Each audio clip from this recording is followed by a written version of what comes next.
Teman kolaborasi, selamat datang di Temu Plus Jakarta. Catatan kita untuk masa depan Jakarta bersama Bapak Ridwan Kamil.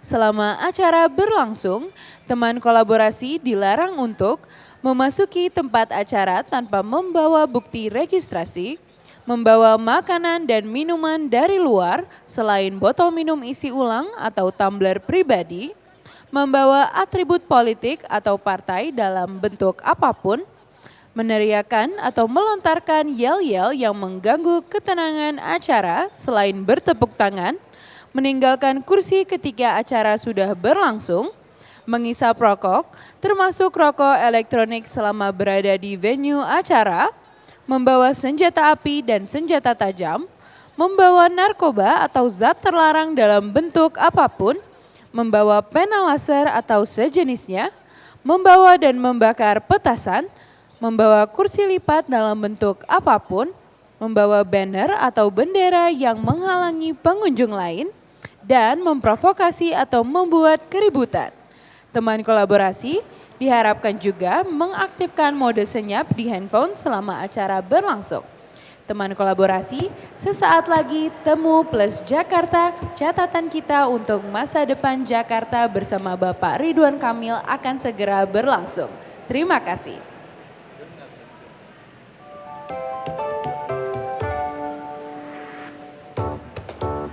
Dinantikan peran seluruh warga agar Jakarta nyaman buat segala. Air, udara, tanahnya mesti dirawat biar jadi berkah untuk penghuninya, isi buminya, cakrawalanya. Kreasi berkecambah, jiwa bergairah, ruang-ruang dicipta, pikiran terbuka. Budi baik mereka, hasilnya meruah, kota jadi berbunga, begitupun kita. Impian tentangnya wujudkan nyata, bertumbuh gagasan menepis kelam. Air mata bahagia semayang di Jakarta, rumah untuk semua. Memahami diri, berwarna-warni, kolaborasi.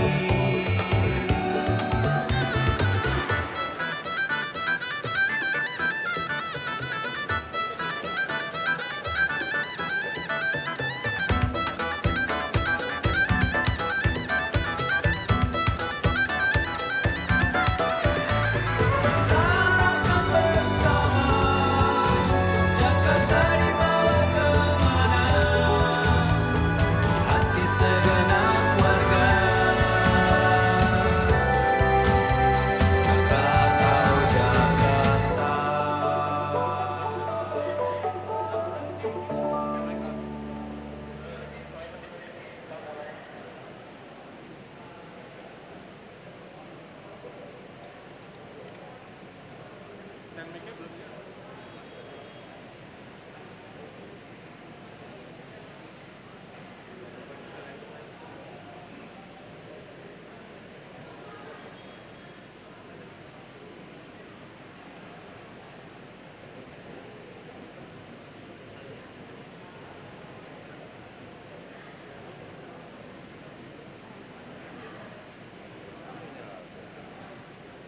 Mas, itu belum nyala ya?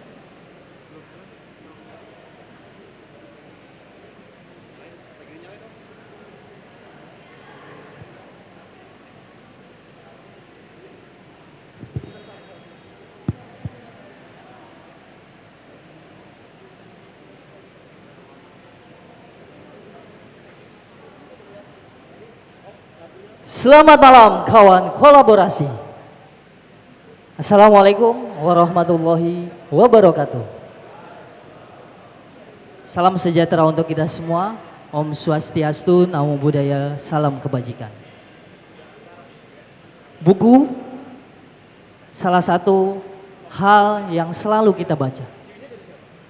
buku bukan makhluk hidup. Dan buku adalah sebuah simbol bagaimana kita bisa maju. Dari saya, salam hangat dari kami Balai Buku Jakarta. Bapak Ibu semua, hadirin yang saya hormati, perkenalkan nama saya Fajar Al-Farisi, inisiator dari Balai Buku Jakarta. Balai Buku Jakarta hadir di seluruh sudut-sudut kota Jakarta. Pada saat awal kami bergerak, apa yang kami lakukan adalah bagaimana mengubah paradigma. Paradigma yang awalnya memberikan sebuah ajaran untuk adik-adik kita. Pada mula di tahun 2020, kami bergerak dari pos kamling, mengubah pos kamling yang hanya awalnya berupa tempat berkumpulnya para orang-orang tua. Tetapi di Balai Buku, kami mengubah dari sudut-sudut pandang hanya memikirkan satu tempat menjadi sebuah gambaran tempat yang bisa bermanfaat untuk masyarakat sekitar. Tepatnya di Cakung. Kami bergerak dari tahun 2020 hingga saat ini terdiri dari 12 titik di Jakarta Timur. Bapak Ibu semua hadirin yang saya hormati. Terima kasih atas Plus Jakarta. Tepuk tangan untuk Plus Jakarta.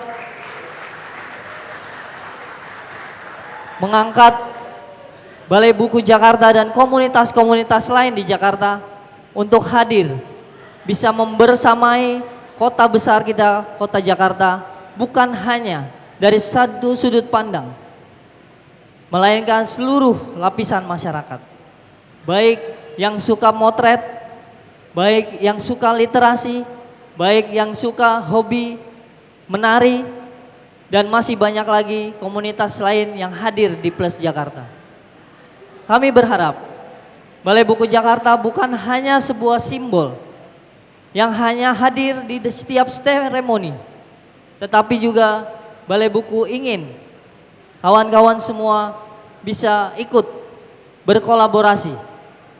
Karena literasi tidak bisa sendiri-sendiri. Literasi harus berkolaborasi dan kami dari Balai Buku Jakarta terbuka dengan sangat kolaborasi antar semua pihak. Dampak yang sangat kami rasakan di Balai Buku Jakarta bukan hanya branding, tetapi dampak yang sudah kami rasakan bagaimana kami terus bisa diterima oleh seluruh masyarakat di DKI Jakarta sebagai komunitas pegiat literasi yang hanya awalnya berjumlah 10 orang. Pada saat ini kami berjumlah sudah anggota ratusan orang. Boleh kami ingin bahwa Bapak Ibu semua dalam 5 menit ini scroll untuk Instagram dan sosial media kami di @balaibuku_jkt.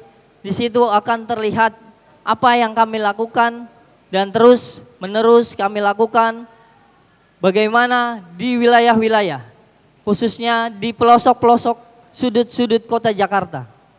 Menjadi sebuah harapan. Kalau bukan kita generasi muda yang terus menerus menggalakkan gerakan budaya baca literasi, generasi muda kita akan juga terlihat untuk bagaimana digitalisasi ini bisa hadir. Bukan hanya game online atau YouTubers dan lainnya, tetapi bisa juga mengedukasi adik-adik kita semua untuk terus menggerakkan budaya baca dan hadir di setiap sudut-sudut kota Jakarta. Salam hangat, salam kenal dari kami Balai Buku Jakarta. Terima kasih. Billahi taufiq wal hidayah. Assalamualaikum warahmatullahi wabarakatuh. Terima kasih Balai Buku Jakarta. Selamat malam teman kolaborasi. Terima kasih sudah kembali menjawab panggilan kota. Selamat datang di Ganara Art Space Mall FX Sudirman.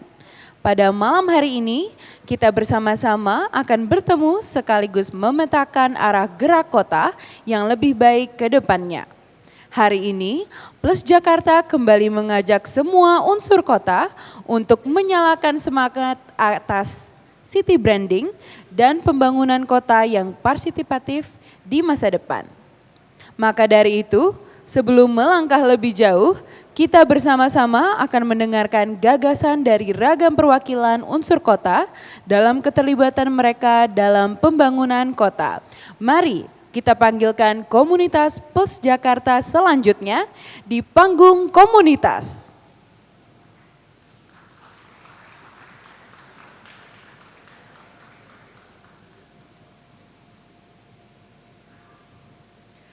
Assalamualaikum warahmatullahi wabarakatuh. Salam sejahtera bagi kita semua. Om Swastiastu, Namo Buddhaya, salam kebajikan. Pertama-tama, mari kita panjatkan puji dan syukur kepada Tuhan Yang Maha Esa. Karena atas izinnya hari ini kita dapat berkumpul di tempat ini dengan sehat. Perkenalkan Bapak Ibu sekalian, nama saya Arsila. Saya adalah partnership dari Foto-Foto Kota, sebuah komunitas fotografi yang memfokuskan diri dari street dan urban fotografi. Seperti yang kita tahu, Jakarta, jantung Indonesia yang ramai, lebih dari sekedar gedung pencakar langit dan kemacetan. Kota ini adalah jalinan budaya, ketahanan, dan kisah yang menunggu untuk diceritakan. Dalam perjalanan kota ini menuju pembangunan, satu kelompok yang memainkan peran yang sangat mendalam, komunitas fotografi. Fotografi pada intinya menangkap esensi dari berbagai momen. Di Jakarta, momen-momen tersebut sangat kuat, menampilkan kontras antara kemajuan kota dan realitas akar rumput. Dari pasar jalanan dan yang sangat ramai di kota tua, hingga cakrawala menjulang tinggi di Sudirman.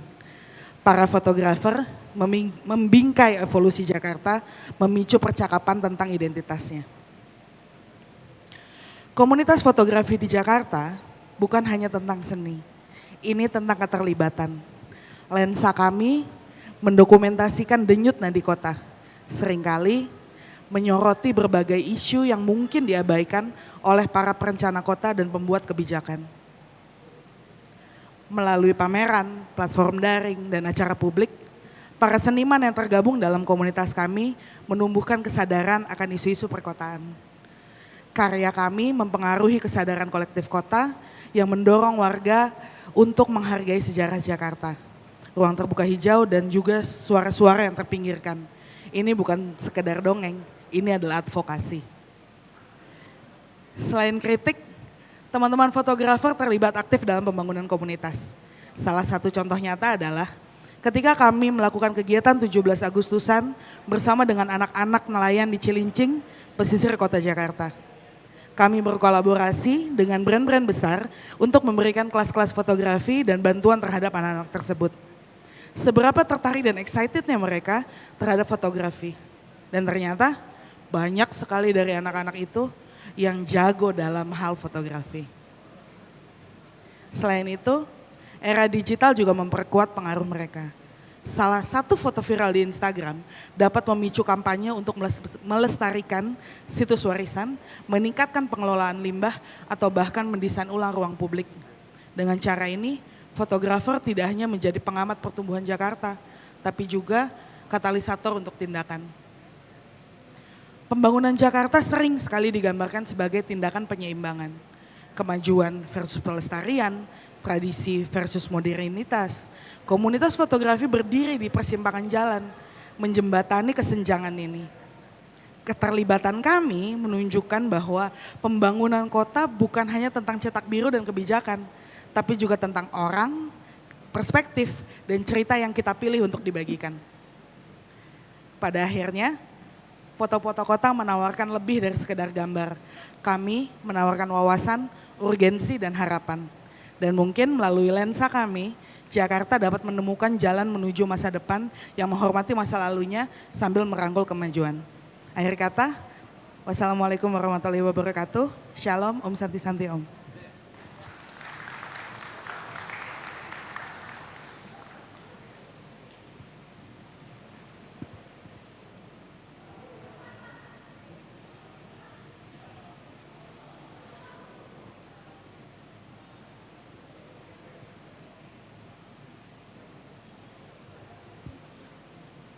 Assalamualaikum warahmatullahi wabarakatuh. Selamat malam, selamat datang Bapak Ridwan Kamil. Selamat malam warga Jakarta. Selamat malam cangcingnya Babe. Perkenalkan, saya Rijal dari komunitas Sahabat Gizi. Sahabat Gizi adalah komunitas yang lahir di Jakarta karena kita akan fokus kepada permasalahan gizi, yakni kekurangan gizi yaitu stunting. Di mana banyak orang yang belum sadar bahwasanya gizi ini adalah hal yang harusnya disadari oleh para generasi muda. Di mana memang pada saat ini kita ketika kita mau nikah ya, teman-teman mau nikah, itu yang disiapkan lebih ke wedding, gedung, tapi tidak disiapkan dari segi gizinya. Nah pada akhirnya ketika menikah maka lahirlah nanti anaknya yang rules, kemudian teman-teman tidak tahu bagaimana pola makan seimbang, dan pada akhirnya generasi yang lahir bukanlah generasi yang terbaik dari diri kita. Nah disitulah Sahabat Gizi hadir, bagaimana kita fokus untuk mengentaskan stunting. Stunting adalah kekurangan gizi kronis, di mana stunting akan berdampak jangka panjang terhadap kualitas dan produktivitas dari SDM sendiri. Apabila kita ingin mengejar generasi emas 2045, maka dimulai dari kita dari rumah. Nah, Sahabat Gizi hadir mensosialisasikan untuk fokus kepada stunting. Kemudian kita lihat Jakarta, bagaimana kualitas gizi Jakarta. Kualitas gizi Jakarta sebenarnya di bawah dari angka stunting dari nasional. Tetapi mirisnya, metropolitan Jakarta ini angka stuntingnya masih kalah jauh dari Papua. Di mana Papua 10% dan Jakarta 17% teman-teman. Nah kemudian selain itu permasalahan gizi bukan hanya stunting teman-teman. Artinya kita juga dihadapkan kepada triple burden malnutrition. Saat ini selain ke gizi buruk ya stunting, tapi juga obesitas yang dihadapi oleh adik-adik kita. Sehingga Sahabat Gizi hadir untuk mengajak dan juga mengedukasi bagi warga Jakarta sehingga bisa benar-benar sadar bahwasanya pola makan hidup sehat itu dibangun dari keluarga. Dan kita akan mencoba untuk mengentaskan ini tidak bisa sendiri teman-teman. Tentunya saya terima kasih kepada Plus Jakarta dan juga teman-teman kolaborator lainnya untuk bisa sama-sama bangkit dan bersama untuk bisa mengentaskan gizi di Jakarta. Aplaus untuk Plus Jakarta. Dan hari ini kami sangat bangga nantinya bisa menyampaikan hal ini kepada teman-teman semuanya. Artinya Sahabat Gizi untuk terus fokus, kami lahir di 2020 dari pandemi, kemudian kita jalan di Instagram. Saya setelah ini boleh dong teman-teman follow @sahabatgizi di Instagram yang punya handphone. Boleh dong follow Sahabat Gizi, @sahabatgizi di Instagram. Kemudian kita juga sedang fokus selain online, kita juga fokus kepada onsite. Kalau online kita melakukan melalui Instagram, kemudian YouTube, kemudian Spotify, dan juga kita punya Kulwap, kuliah WhatsApp. Jadi kita sama-sama warga Jakarta, ibu-ibu, baik itu ibu-ibu muda maupun ibu-ibu yang sudah senior, kita kalau Sabtu Minggu ada Kulwap di member komunitas Sahabat Gizi. Dan juga kami di 2024 ini, kami bekerja sama dengan Puskesmas Duren Sawit, untuk bisa menjadikan percontohan di mana kita bisa melakukan revitalisasi posyandu. Yang tadinya posyandu itu sangat-sangat monoton, kita buat menjadi posyandu yang benar-benar oke. Dan kebetulan juga programnya Pak Ridwan Kamil, Posyandu Plus ya, semoga bisa kolaborasi dengan kami. Kemudian kita juga di tahun ini bekerja sama dengan Yayasan BUMN, dipegangsaan oleh Pak Erick Thohir. Kami membuat bagaimana skema posyandu itu benar-benar menjadi posyandu yang baik, dan kami berharap mulai dari Jakarta kita mengentaskan permasalahan gizi untuk Indonesia. Itu saja, dari kami sahabat gizi, salam sehat.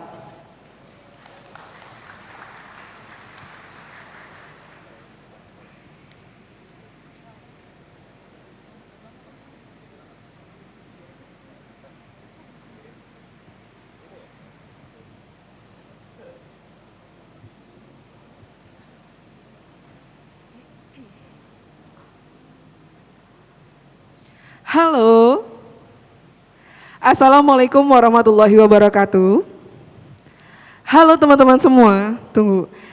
Di sini teman-teman pertama kali kah melihat pengalaman tuli berisyarat? Information accessibility Ya, di sini mungkin sebelum kita mulai mau mengajarkan sedikit isyaratnya ya. Teman-teman bisa ikutin untuk kata selamat. Artinya isyaratnya seperti ini. Boleh ikutin? Selamat, bukan kisbah ya, tapi di bawah dagu. Oke, selamat. Kemudian pagi. Pagi. Oke. Kemudian ada siang. Siang. Siang. Oke. SORE, sore. Sore. Sore.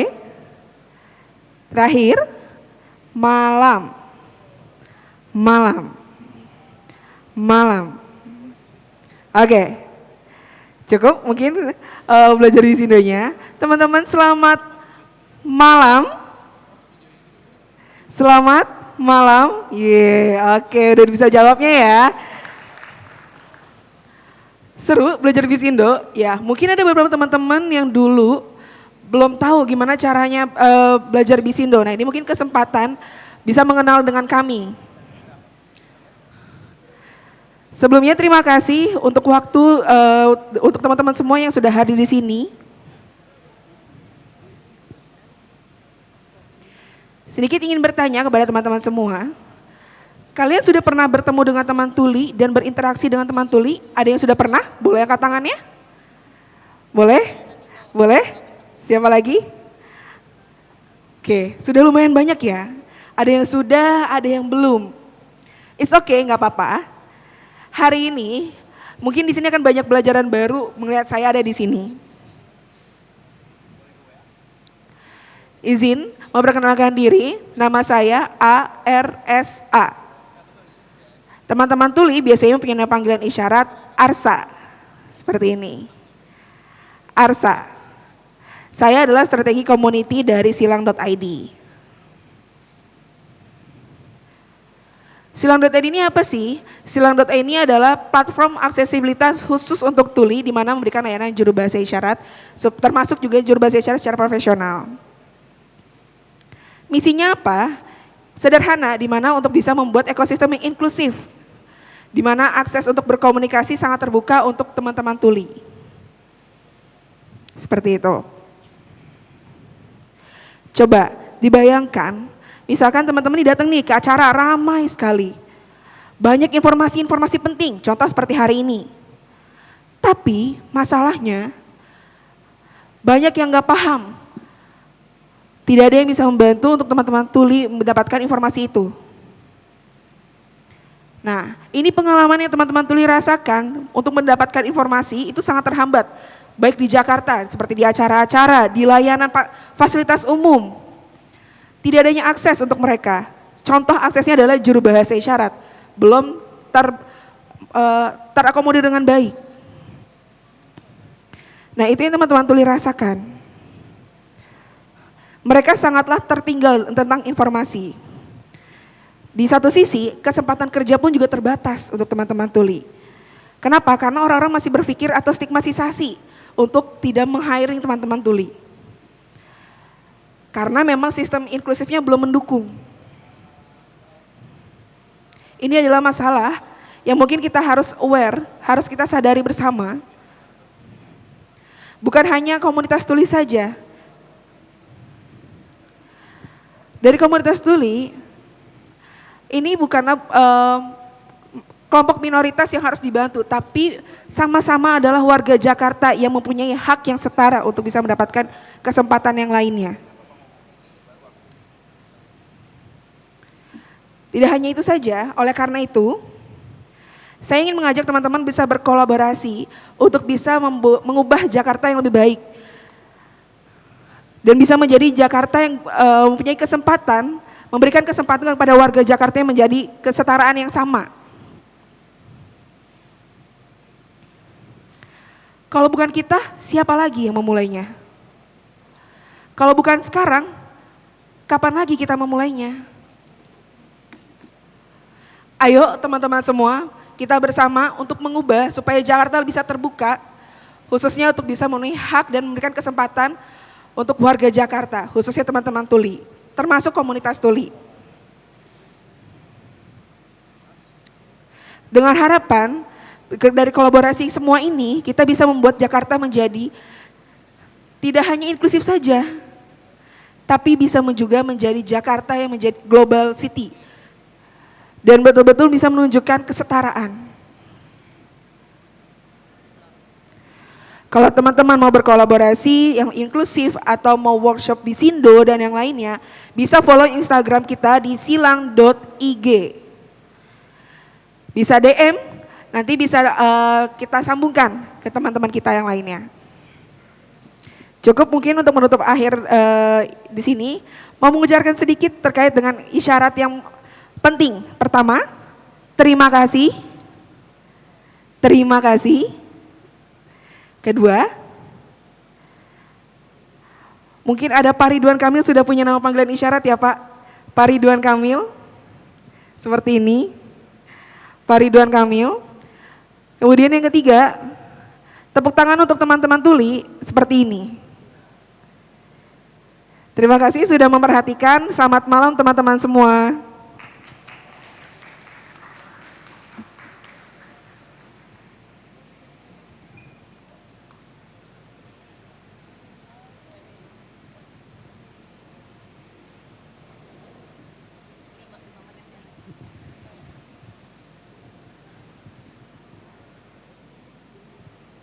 Halo, selamat malam. Assalamualaikum warahmatullahi wabarakatuh. Selamat malam Pak Ridwan Kamil dan teman-teman semua. Terima kasih Plus Jakarta yang telah mengundang Jakarta Book Hive di acara malam ini. Perkenalkan saya Yuli Andiono, Managing Director dari Jakarta Book Hive. Jakarta Book Hive adalah rak buku publik yang tersebar di 11 titik taman-taman di Jakarta dan juga 4 spot di stasiun MRT Jakarta. Teman-teman tentunya sudah tahu Jakarta Book Hive, mungkin sudah ada yang pernah berkunjung ke rak buku publik kami. Kebetulan Jakarta Book Hive didirikan di tahun 2021 atas inisiatif kami. Karena kami juga mencintai buku dan kami peduli kepada masyarakat di Jakarta yang kesulitan untuk mengakses buku. Karena apa? Di Jakarta khususnya ya, bukan minat baca yang rendah, tapi akses bukunya tidak begitu mudah, bukan sulit tapi tidak begitu mudah. Perpustakaan tersedia, toko buku banyak, namun hanya sebagian kecil masyarakat yang bisa membeli buku.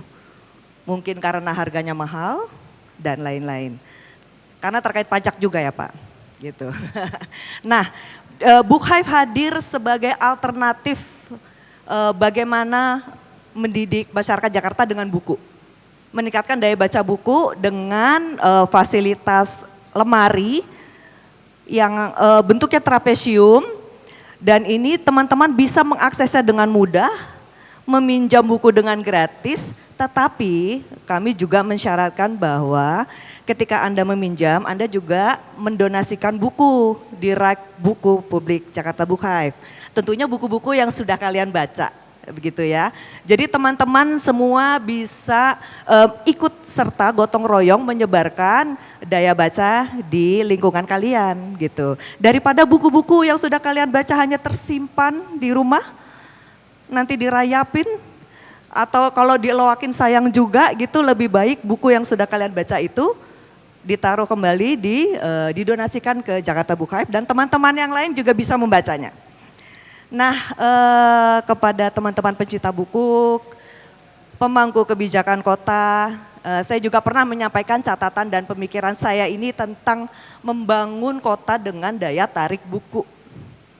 Begitu, nanti siapapun yang berkuasa menjadi pemangku kebijakan di Jakarta, saya ingin Jakarta itu seperti Mother Earth ya. Mother Earth itu yang mengayomi warganya dengan welas asih gitu ya. Nah, narasi Mother Earth kan sebenarnya diterjemahkan menjadi ibu bumi begitu ya. Sudah ada sejak lama sebagai bagian dari literatur dari beragam budaya dunia begitu. Kalau tradisi Nusantara terdapat istilah Ibu Pertiwi merujuk kepada bumi sebagai tempat hidup, tumbuh dan serta berlindung. Jadi apa sih unsur yang membuat penghuni kota berbahagia? Kira-kira apa?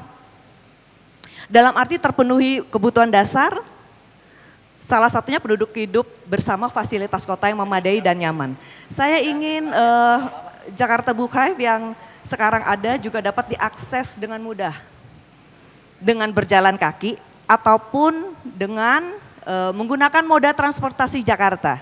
Itulah sebabnya Jakarta Book Hive juga ada di MRT Jakarta, salah satu fasilitas kota yang sadar juga bahwa kalau dalam perjalanan teman-teman komuter nih ya, yang sedang menggunakan transportasi kota bisa membaca buku di dalam ratangga. Dan saya ingin juga bahwa Jakarta Book Hive juga bisa ada di beberapa moda transportasi lain gitu ya, seperti LRT, mungkin Transjakarta. Tapi memang konsekuensi kami Jakarta Book Hive bukunya dipinjam gratis itu kadangkala juga sedikit ada drama-drama bahwa buku hilang gitu. Buku hilang karena gratis Pak gitu ya. Karena gratis tapi tidak apa-apa, saya hanya mendoakan bahwa yang mengambil buku tersebut bisa berguna. Bisa dibaca oleh lingkungan sekitar, keluarganya dan menerus ke teman-teman lain, begitu saja. Kami ingin juga ikut serta masyarakat Jakarta untuk selalu bergotong royong menyebarkan minat baca di Jakarta. Terima kasih. Assalamualaikum warahmatullahi wabarakatuh.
Selamat malam teman kolaborasi.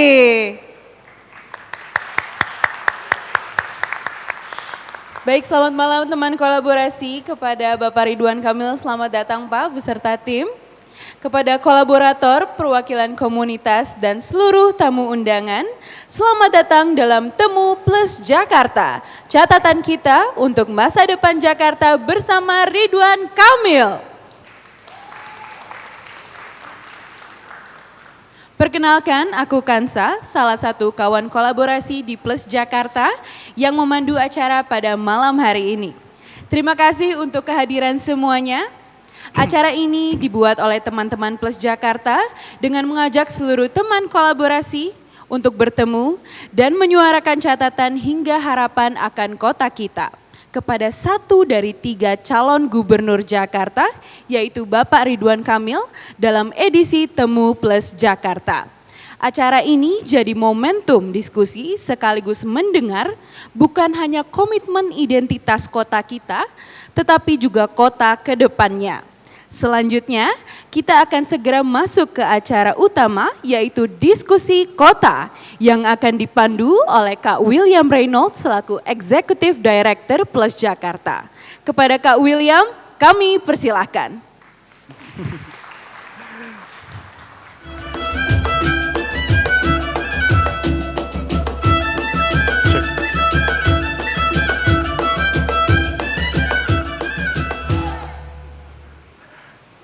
Oke, selamat malam teman kolaborasi. Terima kasih sudah mau hadir dalam acara Plus Jakarta, Temu Plus Jakarta tentang catatan kita akan masa depan kota Jakarta bersama dengan saya William. Terima kasih, sungguh terima kasih kepada para komunitas, kolaborator, NGO yang sudah menyempatkan hadir, teman-teman media juga yang sudah menyempatkan ingin mendengar, ingin mengetahui, dan ingin memberikan gagasan tentang masa depan kota dari perspektif kita kepada calon pemimpin Jakarta yang hadir pada hari ini. Nanti kita akan sebutkan siapa namanya. Nah, mungkin saya akan sedikit buka dengan cara yang sedikit berbeda, tetapi saya akan coba bilang dengan satu hal. Nah, apa itu Jakarta ya? Kita kenal Jakarta dengan sebagai apa sih? Jakarta itu apa? Dan yang kedua, siapa yang punya Jakarta? Siapa yang pemilik Jakarta? Dan yang ketiga, siapa yang harusnya menggerakkan Jakarta? Jawaban itu ada pada gambar ini. Inilah gambar Jakarta dari tampak atas. Gambar ini sederhana sebetulnya, tapi memiliki kesan yang beragam. Bahwa Jakarta bukan hanya diisi oleh satu suku atau satu identitas, tapi lebih daripada itu. Bukan diisi oleh hanya William saja, tapi pada Anda semua yang hadir di ruangan ini. Dan bukan hanya kita yang di ruangan ini, tapi juga yang ada di luar dari ruangan ini. Bukan hanya akademisi, tapi juga arsitek, tapi juga pedagang, UMKM, urbanis, pegiat lingkungan, dan sebagainya. Inilah Jakarta yang kita lihat, dan sesungguhnya adalah ini. Pertanyaannya, bagaimana caranya ketika melihat warga, komunitas, swasta, akademisi, media bersama dengan pembuat kebijakan bisa berjalan berdampingan? Itulah yang kita lihat. Titik kosong ini yang tidak ada. Dan karena itu, logo ini hadir. Plus Jakarta. Logo ini bukan sembarang logo sebetulnya. Ini merupakan suatu identitas. Bagaimana kita ingin menggambarkan kota Jakarta yang tadi, sebuah foto tadi, foto sederhana tadi, digambarkan dalam satu wajah. Itulah yang ingin digambarkan dengan logo ini, Plus Jakarta. Kenapa? Dan itu semua diterjemahkan lebih dari hanya pada logo. Ya, memang ada fontnya juga, ada warna, ada polanya juga, ada warnanya juga, tapi lebih daripada itu, ada lagi satu hal yang menarik. Pesannya, pesan dan maknanya, dia hadir sebagai suatu undangan, suatu ajakan, suatu triggering message bagi Anda semua ketika kota memanggil, apa yang ingin Anda berikan, apa yang ingin Anda tunjukkan.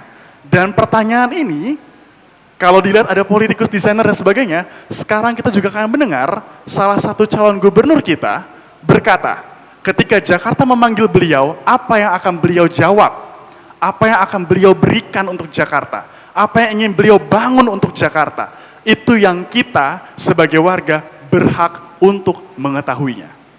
Dan karena itu, diskusi ini menghadirkan berbagai panelis, ada sekian panelis dan juga ada penanggap, nantinya masing-masing dari kita akan berdiskusi terkait dengan beberapa isu.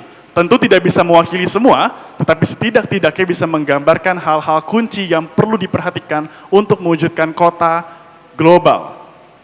Ya, kota global itu apa ya sebetulnya? Kita ingin coba kupas. Dan kenapa mesti disebut global? Dan lebih tepatnya, globalnya untuk siapa? Nanti kita akan kupas dan kita akan bahas. Dan ini pertanyaan terakhir kita. Pemimpin kita, kota Jakarta kembali berganti. Pertanyaannya, kemana kota kita bertumbuh dan bagaimana nasib identitas kita? Setelah 2 tahun bergerak secara independen, bergerak bersama dengan kawan kolaborasi, ratusan kawan kolaborasi yang percaya bahwa ini bukan hanya soal logo, kita ingin tanya kepada calon pemimpin masa depan, calon pemimpin Jakarta, apa komitmen beliau, apa yang ingin beliau sampaikan, beliau tunjukkan, dan beliau lakukan untuk identitas ini, untuk logo ini, untuk semangat ini, untuk nilai ini. Itu yang kita kupas bersama. Dan nantinya teman-teman juga akan diberikan kesempatan untuk bisa bertanya. Semoga waktunya cukup dan semoga kita bisa saling berdiskusi. Dan tanpa berlama-lama lagi, kita akan mendengarkan visi, mendengarkan gagasan, mendengarkan apa yang beliau tawarkan untuk Anda sebagai penghuni, sebagai penetap, dan sebagai pemilik dari Jakarta. Karena itu, kita berikan panggung ini kepada Bapak Ridwan Kamil. Dipersilahkan.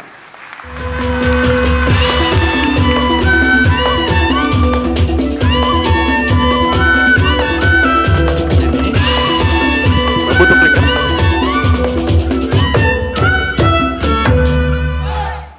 Ya, Assalamualaikum warahmatullahi wabarakatuh.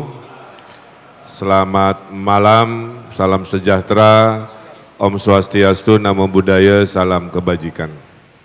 Rekan-rekan kolaborasi dari Plus Jakarta, Bro William yang saya banggakan. Saya sangat berbahagia diberi kesempatan. Salah satu nikmat Tuhan itu adalah bertemu, bersilaturahmi, apalagi bisa mendengar langsung ya. Tadi sebelum ke sini saya jauh di Marunda ya, di utara Jakarta, melewati truk-truk kontainer ke sebuah titik terjadinya perang di tahun 1527, sekarang 2024, berapa abad tuh? Di 1527 orang Eropa sudah ke Jakarta ya, itu Portugis. Jadi bicara Jakarta, jangan melihat hari ini dulu. Kita lihat asal muasalnya biar paham bahwa kota ini milik semua yang punya harapan, milik semua yang ingin hidupnya lebih baik. Dulu nama awalnya itu Sunda Kelapa, ya. Harus paham dulu. Ini adalah hanya pelabuhan, pusat kerajaannya di Pajajaran di Pakuan, sekitar Bogor. Jadi ibu kotanya di sana. Kemudian tahun 1527, perahu-perahu dari Portugis sering ke Sunda Kelapa karena jualan rempah-rempah, itu alasan orang Eropa menjajah kita, ngumpulnya di sini. Saking banyaknya perahu Portugis, akhirnya kerajaan Cirebon menganggap itu ancaman ya pada kerajaan Islam di Jawa. Terjadilah peperangan 1527, dibunuh semua orang Portugisnya, akhirnya menanglah oleh panglima yang namanya Fatahillah itu kan, ada museum Fatahillah. Berubahlah namanya menjadi Jayakarta. Tuh. Setelah itu VOC datang, berubah lagi namanya menjadi Batavia. Berubah lagi sampai hari ini Jakarta dengan ejaan lama. Jakarta itu bagian dari Jawa Barat dulunya. Satu dari kota. Tahun 50-an ada undang-undang DKI, kayak undang-undang IKN. Berpisahlah kota Jakarta itu menjadi DKI. Sebelumnya makanya balai kota di Jakarta itu perwakilan dari pusatnya dulu di Bandung. Nah kemudian di tahun 50-an karena undang-undang DKI, 2024 ada undang-undang lagi, namanya undang-undang IKN, betul ya? Jadi itulah perjalanannya sejarah yang masing-masing peristiwa itu mengubah persepsi kita. Itulah kami kenapa akhirnya membuat slogan Jakarta Baru, Jakarta Maju. Ya, dengan kesadaran bahwa tidak lagi jadi ibu kota, terus mau ngapain? Hilang 32 triliun gara-gara pindah ke IKN. Tapi kelak sekarang belum kerasa. Yang namanya ekonomi kota pemerintahan. Pertanyaannya, mari kita redefinisikan si Jakarta Baru ini. Maka saya selalu bilang, dan ini wajah dari visi itu. Saya bilang Mbak Yuli, membangun Jakarta itu terdiri dari dua. Satu ide pemimpin, setengahnya ide dari warga. Nah, tadi yang berdiri-berdiri di depan saya simak semuanya ya. Dari Book Hive, dari Silang, dari yang Gizi, itu adalah ide warga yang wajib siapapun gubernurnya menjadikan itu program untuk Kota Jakarta, dan itu komitmen saya. Makanya namanya kolaborasi plus Jakarta. Ya, jadi setengahnya ide warga, maunya apa terserah. Ya, setengahnya izin ide dari kami yang mungkin ada hal-hal baru yang mau dibawa ke Jakarta. Tuh. Yang kedua, kota ini milik semua. Tugas gubernur hanya kayak polisi lalu lintas, mengatur flow informasi, mengatur flow anggaran, mengatur flow keputusan. Tujuan berbangsa bernegara adik-adik hanya dua. Percaya sama saya, pegang omongan ini ya. Tujuan berbangsa bernegara hanya dua, adil, makanya semua yang kita omongkan adalah tentang keadilan. Oke. Kenapa ada Menteri Pemberdayaan Perempuan dan Anak? Karena dianggap negeri ini belum adil di bab urusan perempuan dan anak, betul? Ya. Kenapa ada Kementerian Agama? Ya mungkin masih belum beres rasa keadilan sehingga harus negara masih turun dalam bentuk kementerian.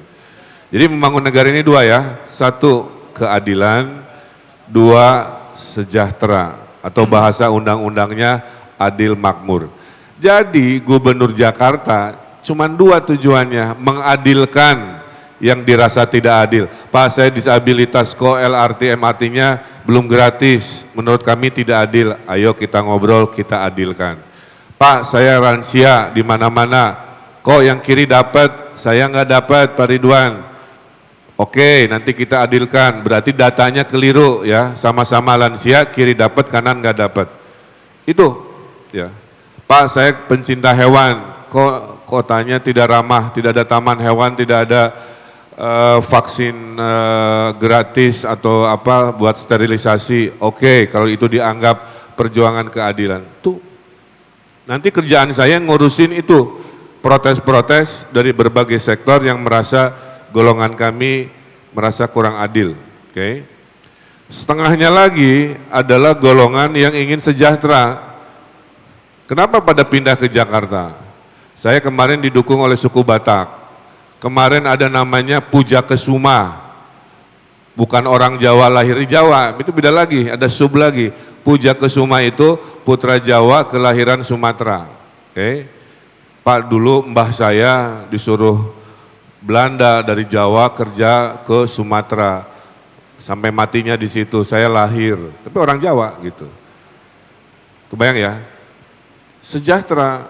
Nah, bedanya setelah saya banyak belusukan, mohon maaf ya, kota ini jomplangnya itu, aduh, gede banget. Saya dulu wali kota Bandung, wali kota gubernur Jawa Barat, memang pasti ada gap ya. Tapi gapnya nggak setinggi Jakarta. Di sini orang super kaya, paling kaya, the most powerful, semua domisilinya di Jakarta. Sementara di daerah yang paling bawah, kamu-kamu sebagian tinggal di Depok karena terpaksa, sebagian tinggal di Tangsel karena terpaksa, sebagian tinggal di Bekasi karena terpaksa, karena lahan di sini kan mahal, betul?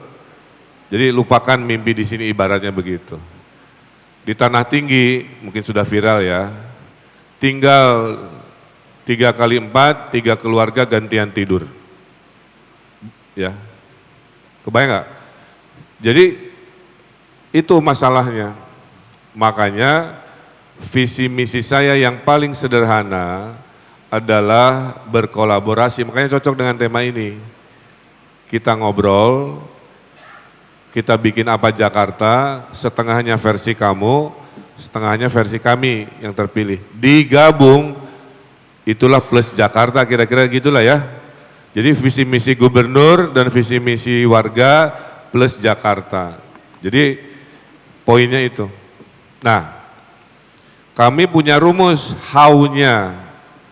How-nya itu DKI, desentralisasi. Contohnya apa? Nggak bisa, saya udah hitung kekumuhan itu beres diurus dari balai kota, nggak bisa. Maka saya harus mempercayai warga, dan warga pintar-pintar loh. Maka kita bikin anggaran 1 miliar untuk setiap RW. Kalau dia kumuh, beresin kumuhnya dari duit itu. Kalau dia kotor, beresin kotornya dari duit itu. Kalau dia gersang, beresin gersangnya dari duit itu. Kalau butuh modal, kasih modal dari duit itu. Kalau butuh acara budaya, bikin acara budaya dari duit itu. Ya. Dikalikan 2.700 RW, itulah desentralisasi. Paham ya? Mempercayakan kepada rakyat, mengelola sendiri anggarannya. Berarti ada 2.700 demokrasi, 2.700 rapat warga, RW sini pengennya kekumuhan diberesin, RW sini pengen adanya ekonomi, terserah bebas. Itulah yang saya maksud, setengah ide warga, setengah triliun total diberikan, setengahnya ide dari pemimpin. Supaya nggak salah ada pembimbing, tiap kecamatan ada 1 arsitek perencana untuk mendampingi. Itu D. K itu kolaborasi, udah kita jawab. I itu inovasi. Nah, jadi itu prinsip pasangan kami itu pasti, oh Pak Ridwan lagi D, sedang mendesentralisasikan urusan. Oh Pak Ridwan lagi K, dengan Book Hive tidak hanya 11, men-100-kan titik. Itu kolaborasi, kan? Oh Pak Ridwan lagi I, lagi mengeksersis transportasi di sungai, untuk sungai-sungai tertentu sebagai alternatif bahwa mobilitas tidak hanya jalan kaki atau aspal, bisa juga lewat air. Di Kepulauan Seribu kan lewat air, bedanya kita di sungai kita cek. Nah itu DKI, kira-kira begitu. Problem beda-beda. Kita bicara generasi kamu lah ya. Hasil surveinya, generasi kamu ini merasa rumah itu mahal, ya. Mimpinya itu mahal, sehingga yang murah ada di pinggiran kota. Tapi konsekuensi tinggal di pinggiran kota, transportasi jadi mahal. Jadi kan serba salah. Saya punya teman Gen Z, kerjanya di Kebon Jeruk, tinggalnya di Bekasi, apa yang terjadi? 2,5 jam dia dari Bekasi ke Kebon Jeruk, pulangnya 2,5 jam, 4 kali ganti bis, angkot, ke rumahnya di Bekasi. Berarti 5 jam kualitas hidupnya dalam sehari, gantungan di angkot, di mobil, main HP apalagi kan? Kan kasihan. Tidak ada supply. Apa solusinya? Kita punya konsep namanya densifikasi kota. Kota kita naikkan kepadatannya di tengah. Jadi nanti rumah-rumah yang 2 lantai, rumah-rumah yang 1 lantai, itu akan saya izinkan untuk bisa naik sampai 6 lantai. Paham ya? Sehingga orang lamanya tinggal di lantai dasar, orang baru anak cucunya bisa tinggal di lantai 2, lantai 3, orang yang kos-kosan kayak kamu-kamu ngontrak-ngontrak bisa tinggal di lantai 5, lantai 6 kan? Sehingga mereka yang kerja di Sudirman Tamrin masih bisa tinggalnya di Tanah Abang. Ini jadi opportunity, itu satu. Yang kedua, pasar-pasar di Jakarta jumlahnya 140. Semua pasar lokasinya bagus, tapi cuma 1 lantai. Cuman 2 lantai, padahal Jakarta itu masalahnya adalah mahalnya lahan. Sehingga kita bikin nanti perumahan di atas pasar, ala-ala Mall Taman Anggrek, tapi buat pasar. Tapi percampurannya begitu, ya. Sehingga kamu punya pilihan, tinggal di dekat Dukuh Atas, ya bisa Car Free Day di hari Minggu pagi, kerja bisa jalan kaki. Menghemat 25% gaji kamu yang habis oleh transportasi. Jadi itu satu gagasan, ngurangin macet, bikin bahagia, menabung lebih banyak. Kami komit menghadirkan hunian di tengah kota dengan densifikasi kota dan hunian di atas pasar, di atas stasiun dan lain sebagainya. Ya. Kedua, kepada mereka yang harus bergerak dengan transportasi publik, maka Transjakarta harus sampai Bogor. Maka Transjakarta harus sampai Bekasi. harus sampai Tangerang. Jadi Transjakarta harus geser jadi Trans Bodebek, ya, kurang lebih. Kenapa? 2 juta sampai 3 juta orang, sebagian ada di sini, kerjanya di sini, tinggalnya tidak di sini. Betul? Karena prinsip kenapa kamu ke kota ketimbang tinggal di desa, karena di kota ada sense of hope. Kamu pindah ke sini karena ada harapan bisa hidup lebih makmur, bisa banyak pilihan, kan begitu. Nah itu. Berikutnya, suka tidak suka, Jakarta adalah kota stres nomor 9 di dunia. Oke. Kita juara dunia tapi tingkat stresnya. 1, karena biaya hidup, tadi ya 25% gaji kamu habis buat transportasi. Sementara di negara lain hanya 10% Indonesia. Jadi kamu nggak bisa nabung. Udah gitu, stres kedua, flexing HP, membuat kamu akhirnya harus membelanjakan melebihi kebutuhannya karena butuh validasi. Betul? Mudik sekarang ada penyewaan iPhone, karena iPhone di kampung dianggap simbol kesuksesan. Maksain diri, ya. Ada golongan yang beli tas Hermes cicilan 12 kali gitu. Padahal dia nggak mampu, tapi pengen dipuji bahwa saya punya tas mewah sampai nyicil demi validasi, demi likes gitu ya. Nah akumulasi inilah yang bikin stres. Itulah kenapa orang Jakarta ada 60.000 kena penyakit mental. Nah, penyakit mental, skizofrenia 60.000. Itu datang dari stres yang tidak tertangani. Oke? Itulah kenapa sebelum stres itu pindah jadi penyakit mental, saya negara ingin hadir membentengi. Oke? Makanya ada konseling, curhat, apapun bahasanya lah ya. Karena pemain perdebatannya urusan bahasa. Ya. Jadi konseling, mendengarkan, hadir dalam bentuk aplikasi atau kendaraan silahkan. Ya. Seperti ini. Kemarin saya testing yang curhat emak-emak. Padahal targetnya Gen Z. Ya. Saya bilang, ibu kenapa pakai nyobain ini? Pak, anak-anak saya cerai. Bapak saya, suami saya kena judi online. Ya. Saya sedih nggak bisa cerita ke siapa di kampung saya kan. Semua punya masalah. Nah, poinnya itu adalah negara hadir kepada warga, bukan selalu warga datang ke negara.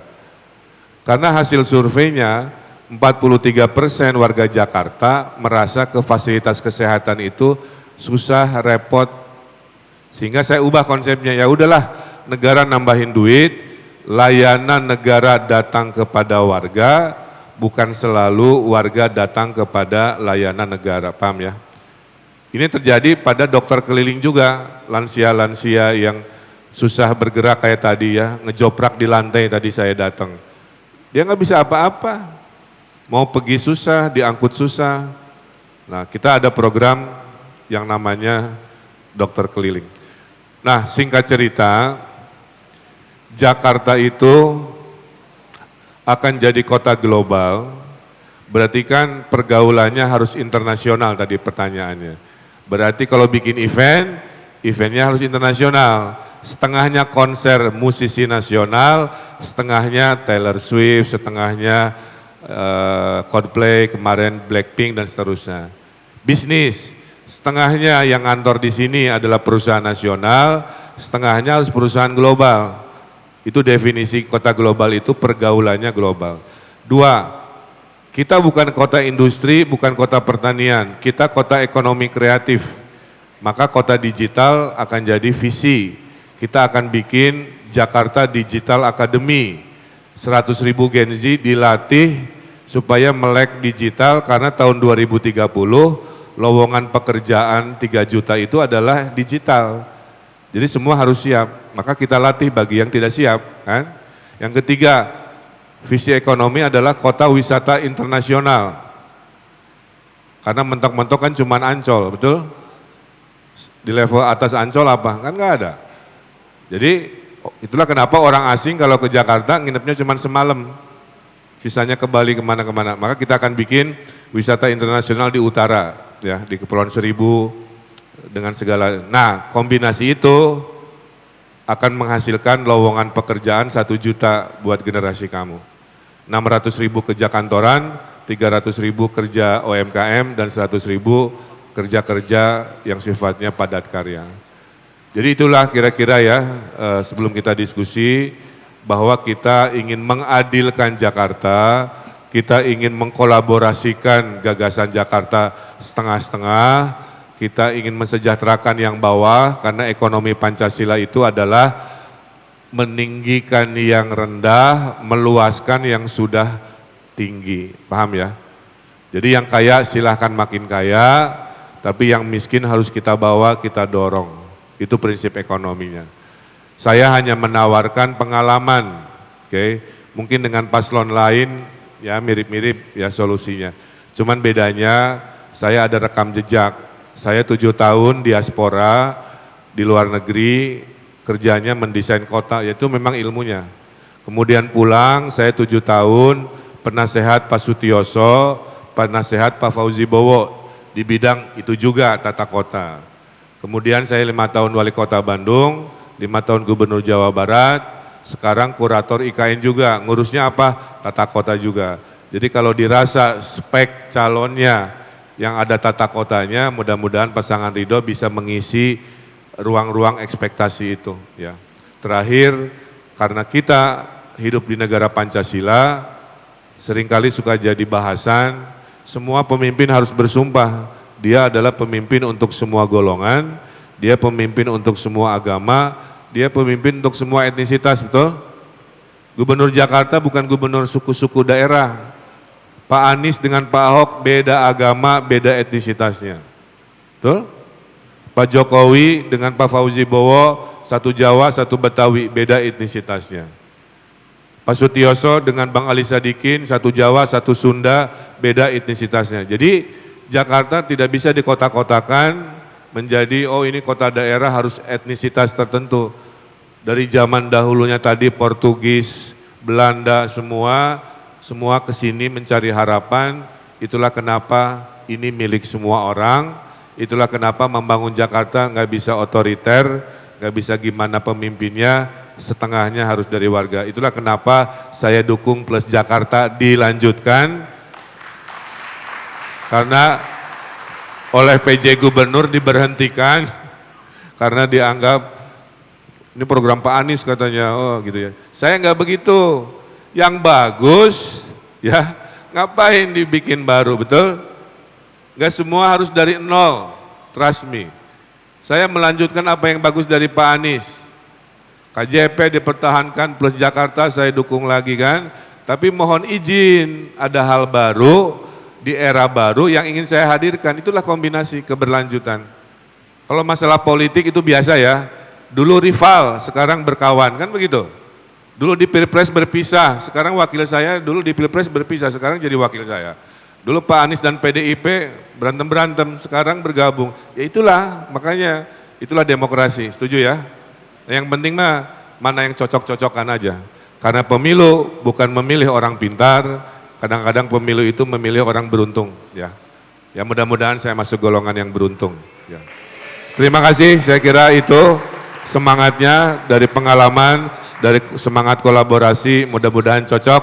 5 tahun ke depan Jakarta kita bikin keren, kita bikin lompat, kita bikin maju bersama-sama. Terima kasih, selamat malam. Baik, terima kasih Kang Emil untuk waktunya. Kita akan lanjutkan dengan diskusi, Kang Emil. Sambil teman-teman persiapkan areanya. Iya. Terima kasih teman-teman. Oke.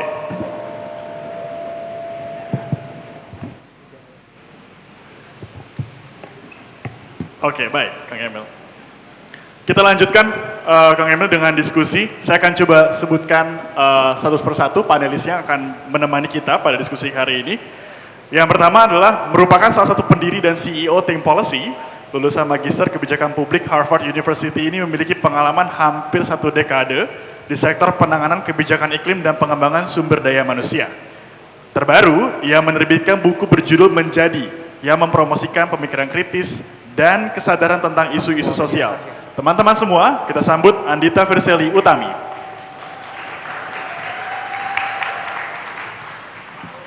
Baik, selamat datang, silakan boleh di sana. Terima kasih. Dan selanjutnya, untuk panelis kedua, merupakan inisiator komunitas Ayo ke Taman yang aktif mengkampanyekan kesadaran dan pentingnya ruang publik beserta keanekaragaman hayati perkotaan. Lulus sarjana arsitektur Universitas Indonesia dan telah menempuh pendidikan lanjutan di bidang studi perkotaan. Pribadi ini konsisten dengan isu ruang terbuka publik, partisipasi masyarakat, dan sosial lingkungan perkotaan melalui karya pengembangan kota hijau pada 100 kota kabupaten di Indonesia. Teman-teman semua, kita sambut Niken Prawestiti. Dan untuk inisiator ketiga, aktif berkomunitas di Forum Diskusi Transportasi Jakarta, lulusan arsitektur, serta sejak 2020 mengambil peran di PT Moda Integrasi Transportasi Jabodetabek yang berfokus pada integrasi transportasi publik dan juga pengembangan kawasan transit oriented development. Teman-teman semua kita sambut Roy Bawazir.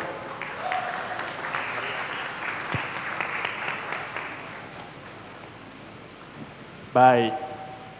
Kita sudah masuk ke dalam tahap pertama, Kang Emil, diskusi kita. Ini bukan debat, tapi kita ingin mengenal dan ingin mengetahui apa yang kira-kira perlu menjadi perhatian di kota kita, kota Jakarta. Tapi sebelum itu, Kang Emil, izin tanya. Dulu sempat kontroversial terkait dengan pernyataan Bapak soal Jakarta. Impresi dan persona tentang Jakarta. Kita nggak pengen bahas itu, tapi kita ingin tanya, apa makna dan arti Jakarta untuk seorang Ridwan Kamil?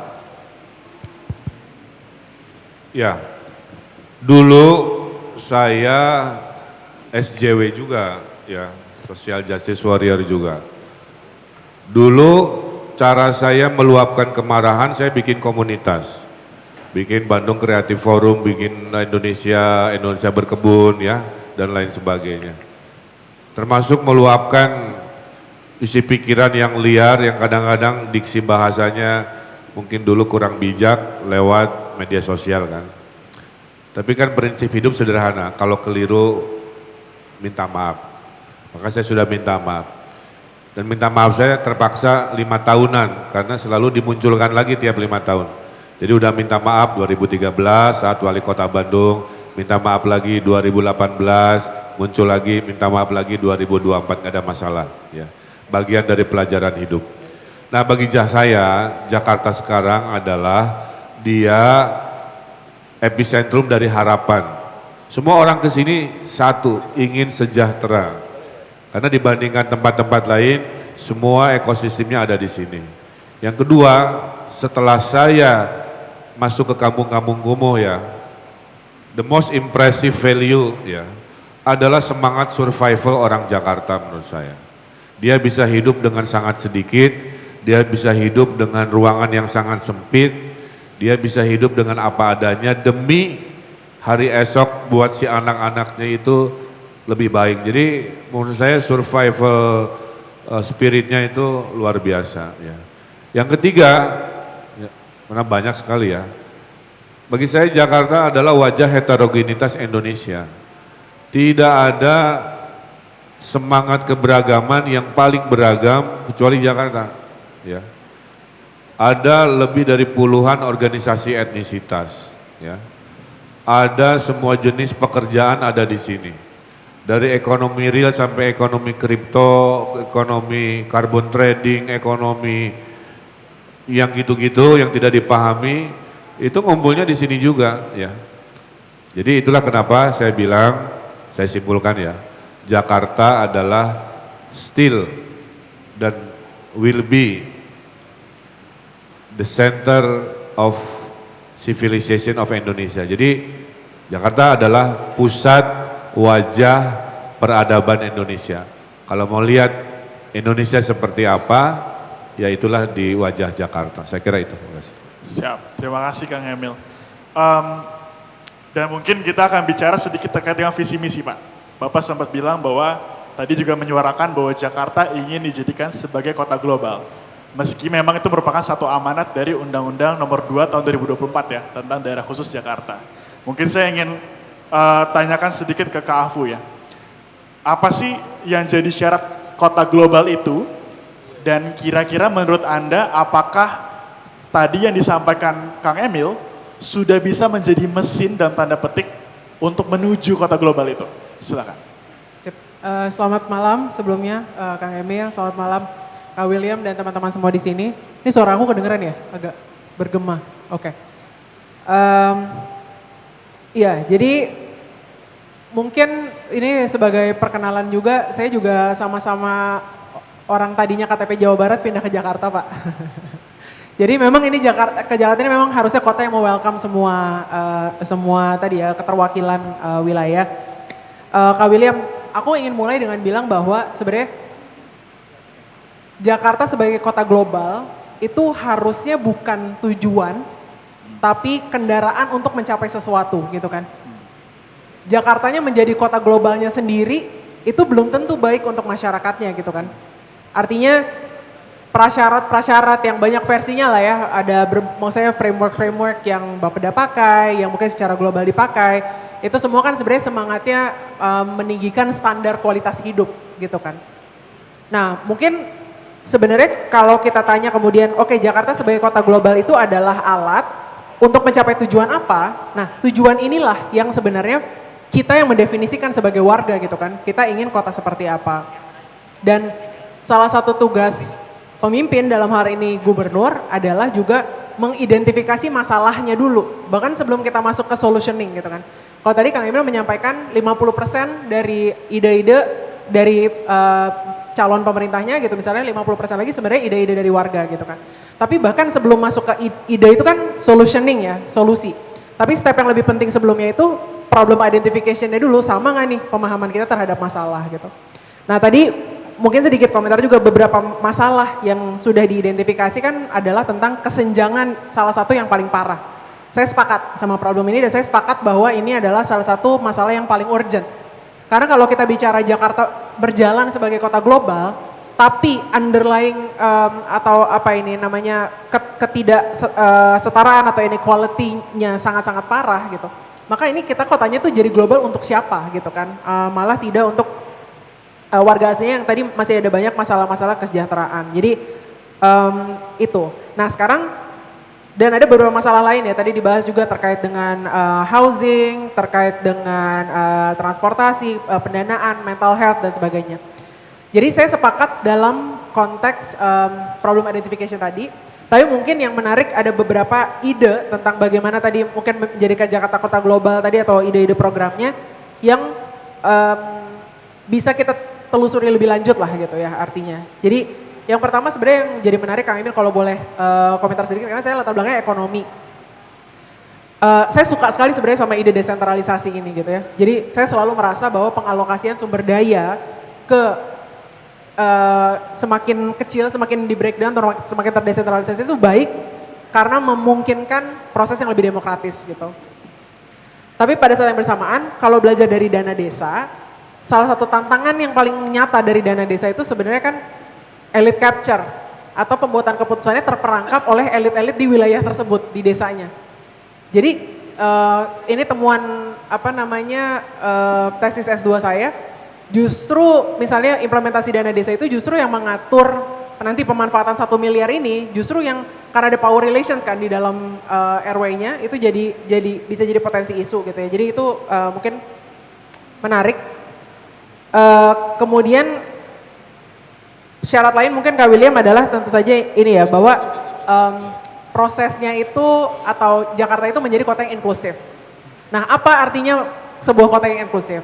Saya mau pinjam dari kerangkanya C40 yang membagi jadi 3 pilar gitu. Jadi harus ada 3-3-nya, nggak bisa salah satu aja.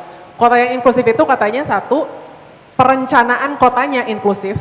Jadi artinya waktu direncanakan apa yang mau dilakukan, mengundang semua stakeholder tanpa terkecuali, termasuk stakeholder yang jarang kita bicarakan. Saya rasa Jakarta salah satu yang sudah cukup terdepan ya kalau dibandingkan dengan banyak wilayah di Indonesia gitu. Kayaknya keterwakilan kelompok teman-teman tuli, misalnya teman-teman disabilitas, kemudian juga perempuan, orang muda dan sebagainya. Tapi jangan lupa yang bahkan lebih termarginalkan lagi gitu mungkin ya di kota Jakarta. Jadi planning, Yang kedua adalah inklusif prosesnya. Jadi dalam proses membangunnya sendiri melibatkan atau tidak berbagai pihak. Tadi Kang Emil K-nya DKI itu kan kolaborasi ya. Yang menarik kerangkanya itu sebenarnya kalau menjadikan kota benar-benar inklusif, yang tadi ya syarat kota global, itu ada 4 level inklusif proses. Yang pertama itu inform, level paling basic banget, kota terbuka atau membuka semua informasinya tentang APBD-nya dipakai untuk apa, budgetnya selama ini untuk apa gitu, jadi di level inform. Yang kedua, kalau naik kelas sedikit, itu di level konsultasi. Jadi bukan hanya menginform satu arah pemerintah, tapi juga menyerap gitu kan, di-consult gitu. Yang tadi disebutkan kolaborasi itu level 3. Jadi kita berkolaborasi dalam mengimplementasikan visi-visi atau program-program pemerintah. Tapi yang terakhir, tingkat terakhir, mungkin ini bisa jadi K yang barunya gitu, adalah sebenarnya co-design gitu. Jadi bukan hanya berkolaborasi di level implementasi sebenarnya, idenya co-design ini yang mau dilakukan pun di own bersama gitu. Jadi dalam hal ini misalnya NGO atau masyarakat juga ikut meng-own programnya gitu. Jadi bukan program pemerintah yang dikolaborasikan tapi di own bersama gitu. Itu tadi mungkin komentar dari sisi yang inklusif ya. Terakhir saya ingin sedikit bahas juga atau sumbang ide gitu ya dalam aspek housing. Jadi kota yang Jakarta sebagai kota global tentu saja harus menyediakan perumahan yang layak gitu ya, itu dan affordable atau dapat terjangkau gitu. Nah, ini sebenarnya menarik ide membangun di atas atau memberikan izin untuk naik tingkat gitu ya, rumah naik ke lantai 2 dan seterusnya gitu. Kalau boleh sumbang ide, sebenarnya salah satu atau aspek bangunan infrastruktur yang selama ini juga underused Kak Emil mungkin adalah perkantoran. Yang ternyata setelah WFA ini, kantor-kantor gedung-gedung perkantoran ini juga banyak yang underused sebenarnya gitu. Ada statistiknya bahkan 1,8 juta meter persegi yang bisa dijadikan 500.000 unit apartemen sebenarnya kalau atau perumahan artinya rusun gitu ya di Jakarta, yang itu sangat berpotensi untuk tadi ya menjadikan antara disewakan oleh pemerintah atau disubsidi sebagian oleh pemerintah yang memungkinkan orang-orang kerja lebih dekat dari tempat tinggalnya, dan itu juga bisa jadi menyelesaikan masalah polusi udara sebenarnya karena orang jadi nggak butuh mobilitas yang terlalu tinggi.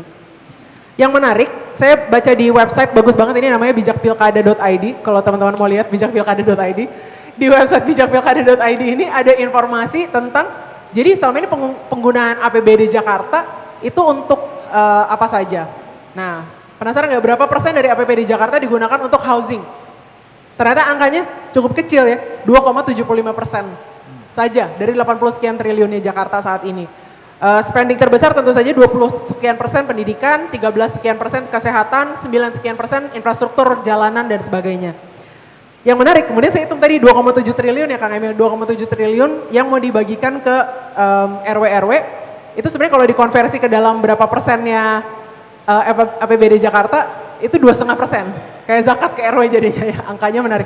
Dan hampir sama budget kita untuk housing. Jadi poin saya, mungkin kalau ada ruang di mana kita bisa lebih mengalokasikan pendanaan daerah untuk memungkinkan housing yang affordable, itu ruangnya ya mungkin bisa kita naikkan dari 2,75% ini lebih tinggi agar kita bisa turn apakah itu aset tadi kantor-kantor swasta tapi bisa kerjasama dengan pemerintah atau justru aset-aset pemerintah untuk menyediakan public housing. Mungkin itu dulu Kak William. Terima kasih banyak. Tepuk tangan untuk Kak Afu. Luar biasa catatannya Pak tadi. Dan mungkin kita akan coba, nanti akan minta tanggapan dari Kang Emil, tapi sebelum itu saya mau minta juga tanggapan dari Kak Niken dan juga Kak Roy ya. Yang dimana dalam perspektif komunitas Pak. Saya ingin dengar dari Kak Niken, apa yang kira-kira menjadi syarat untuk kita sebagai warga begitu ya, sebagai warga, sebagai komunitas, bisa bilang bahwa Jakarta ini sudah menuju atau bahkan sudah global. Silakan Kak Niken, kata kunci apa yang diperlukan? Ya, malam semua. Selamat malam. Saya Niken, makasih Mas Will atas isu yang diangkat tentang kota global. Kami dari Ayo ke Taman tuh menggerakkan bagaimana sebuah kota itu banyak tamannya. Tentu saja di mana-mana yang disebut kota global itu adalah indikator realnya adalah banyak taman. lebih real lagi, gimana cara kita bahwa kota itu banyak taman. Coba teman-teman bisa nggak jalan kaki, misalnya 500 meter atau maksimal 1 kilo lah menemukan taman. Jika belum berarti kota kita kurang gitu. Jadi selain Jakarta itu punya masalah besar soal kuantitas ruang terbuka hijau dan juga taman, karena Jakarta saat ini yang dikelola oleh pemerintah Provinsi Jakarta itu hanya 5% RTH, sementara undang-undang mengamanatkan harus minimal 20%. Dan tadi yang menarik dari idenya Kang Emil adalah soal keadilan. Sebetulnya keadilan juga bisa diturunkan ke dalam bagaimana kita mengakses ruang terbuka hijau dan juga taman. Saat ini kita sulit sekali mendapatkan taman yang layak dan aksesibel di daerah Jakarta Barat atau bahkan Jakarta Pusat.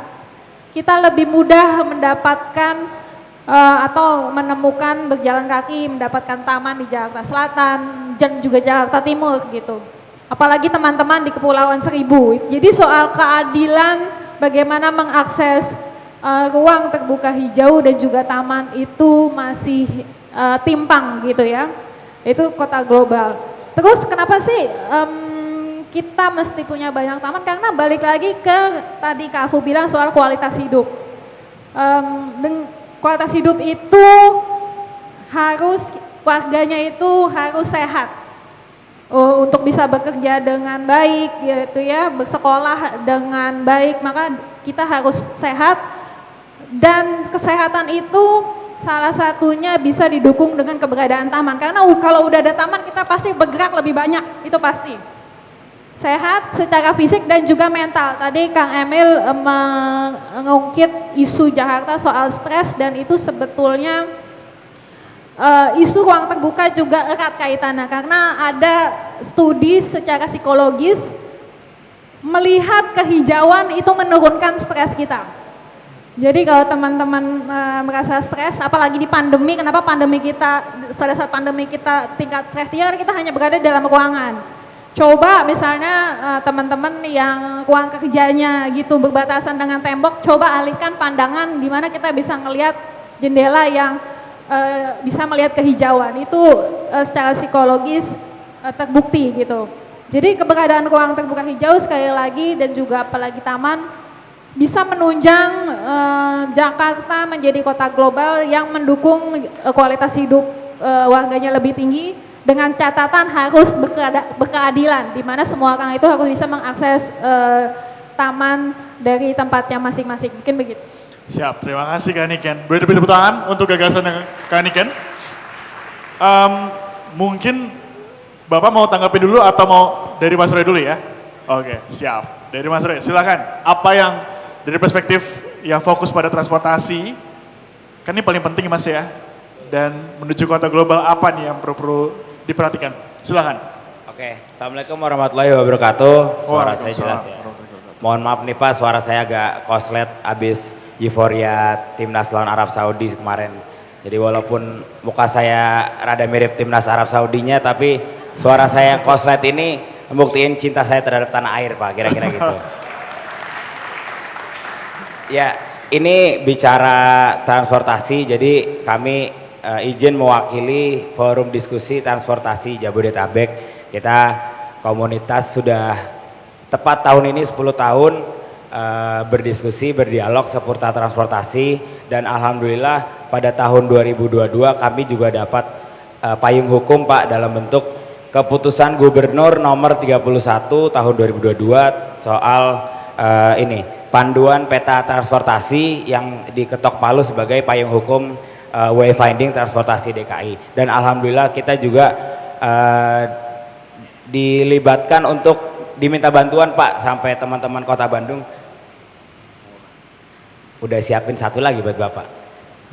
Itu teman-teman di Kota Bandung, Surabaya semua minta bantuan, padahal ini inisiasi teman-teman. Alhamdulillah, semoga teman-teman di luar kota sana juga dapat payung hukumnya. Kalau mungkin kesamaan saya dengan Bapak, saya juga arsitek tapi fokus di bidang transportasi.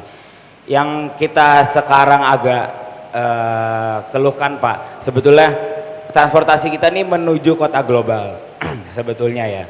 Tapi kadang kota globalnya tuh dilihatnya sebagai stasiunnya keren, keretanya canggih-canggih, haltenya bagus-bagus. Nggak ada yang mencontoh sistemnya. Padahal yang penting itu adalah sistemnya yang harus diadopsi. Di luar negeri kita lihat sistemnya ternyata tiketnya bisa gratis tapi tidak diadopsi di sini. Atau mungkin tiketnya bisa tarifnya bervariasi untuk lansia. Tiketnya bisa digratiskan, tapi untuk yang pelajar juga gratis, tapi untuk yang pekerja kantoran tetap berbayar sesuai tarif. Kira-kira ada sistem yang luput, dan itu yang pertama. Yang kedua juga transportasi kita tuh dianggap sebagai privilege Pak, bagi kaum kelas menengah, makanya suka dijadiin barang jualan developer juga. Beli rumah deket stasiun, 5 menit dari stasiun, atau misalnya apartemen deket stasiun kawasan TOD gitu. Itu artinya privilege, padahal harusnya hak bagi seluruh warga. Artinya apa? Contohnya apa? Pendidikan, apakah itu privilege atau hak? Itu kan pasti hak warga. Kesehatan itu hak warga, tapi transportasi itu belum menjadi hak gitu. Jadi kalau teman-teman mungkin teman-teman suka bilang bangun KCIC, bangun LRT itu nggak balik modal segala macem. Kita bilang transportasi ini bukan alat untuk balik modal. Teman-teman pernah nggak tanya kesehatan balik modal atau enggak, pendidikan balik modal atau enggak? Nggak pernah kan? Karena transportasi ini juga sama hak untuk warga. Itu secara makro poin 1 adalah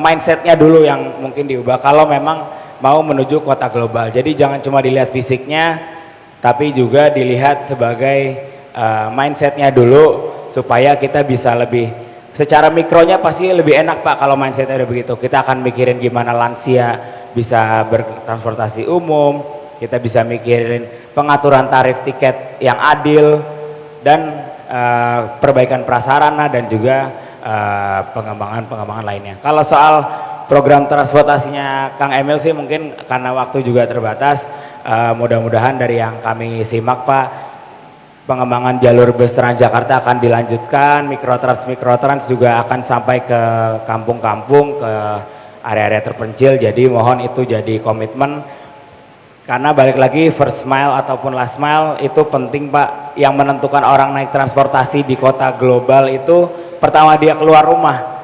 Kalau keluar rumahnya aja udah bingung, biasanya udahlah naik mobil atau naik motor gitu. Tapi kalau sudah dijemput mikrotrans, wah udah enak nih, tinggal lanjut naik kereta dan lain-lain. Jadi satu utamanya adalah mindset pemerintah dalam melihat transportasi itu seperti apa. Kira-kira gitu, izin Kang Emil dan Mas William. Thank you. Siap, terima kasih Mas Roy, boleh beri tepuk tangan, apresiasi itu Mas Roy. Wah, sudah memberikan maps-nya ya. Oke, Kang Emil, bagaimana tanggapan Anda terkait dengan masukan dan juga perspektif gagasan dari masing-masing panelis? Gini, yang tadi disampaikan, bayangkan itu jadi rutinitas kita, coba. Kebayang nggak? Itu yang saya maksud. Saya ini bukan orang pinter, saya ini senang belajar.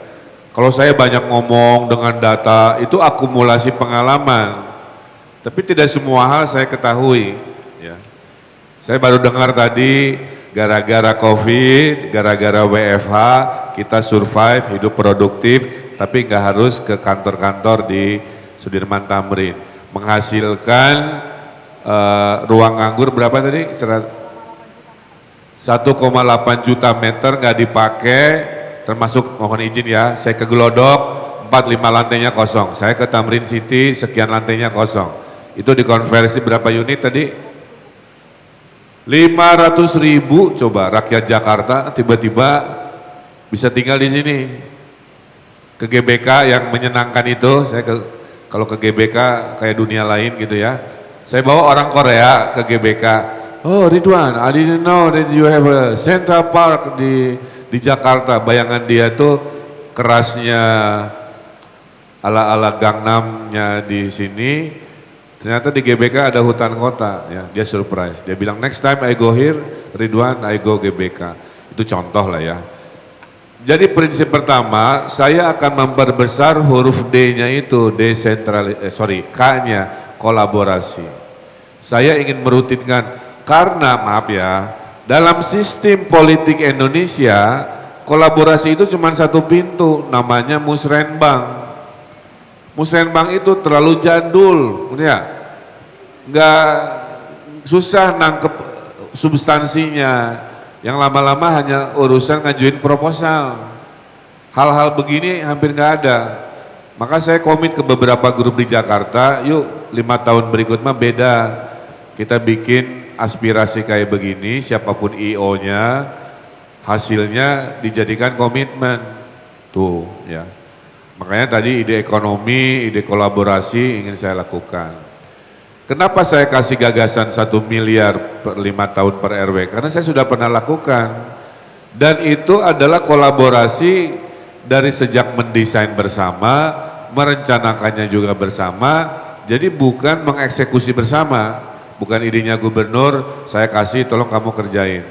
Tapi betul-betul dikasih freedom mendesain sendiri anggaran itu.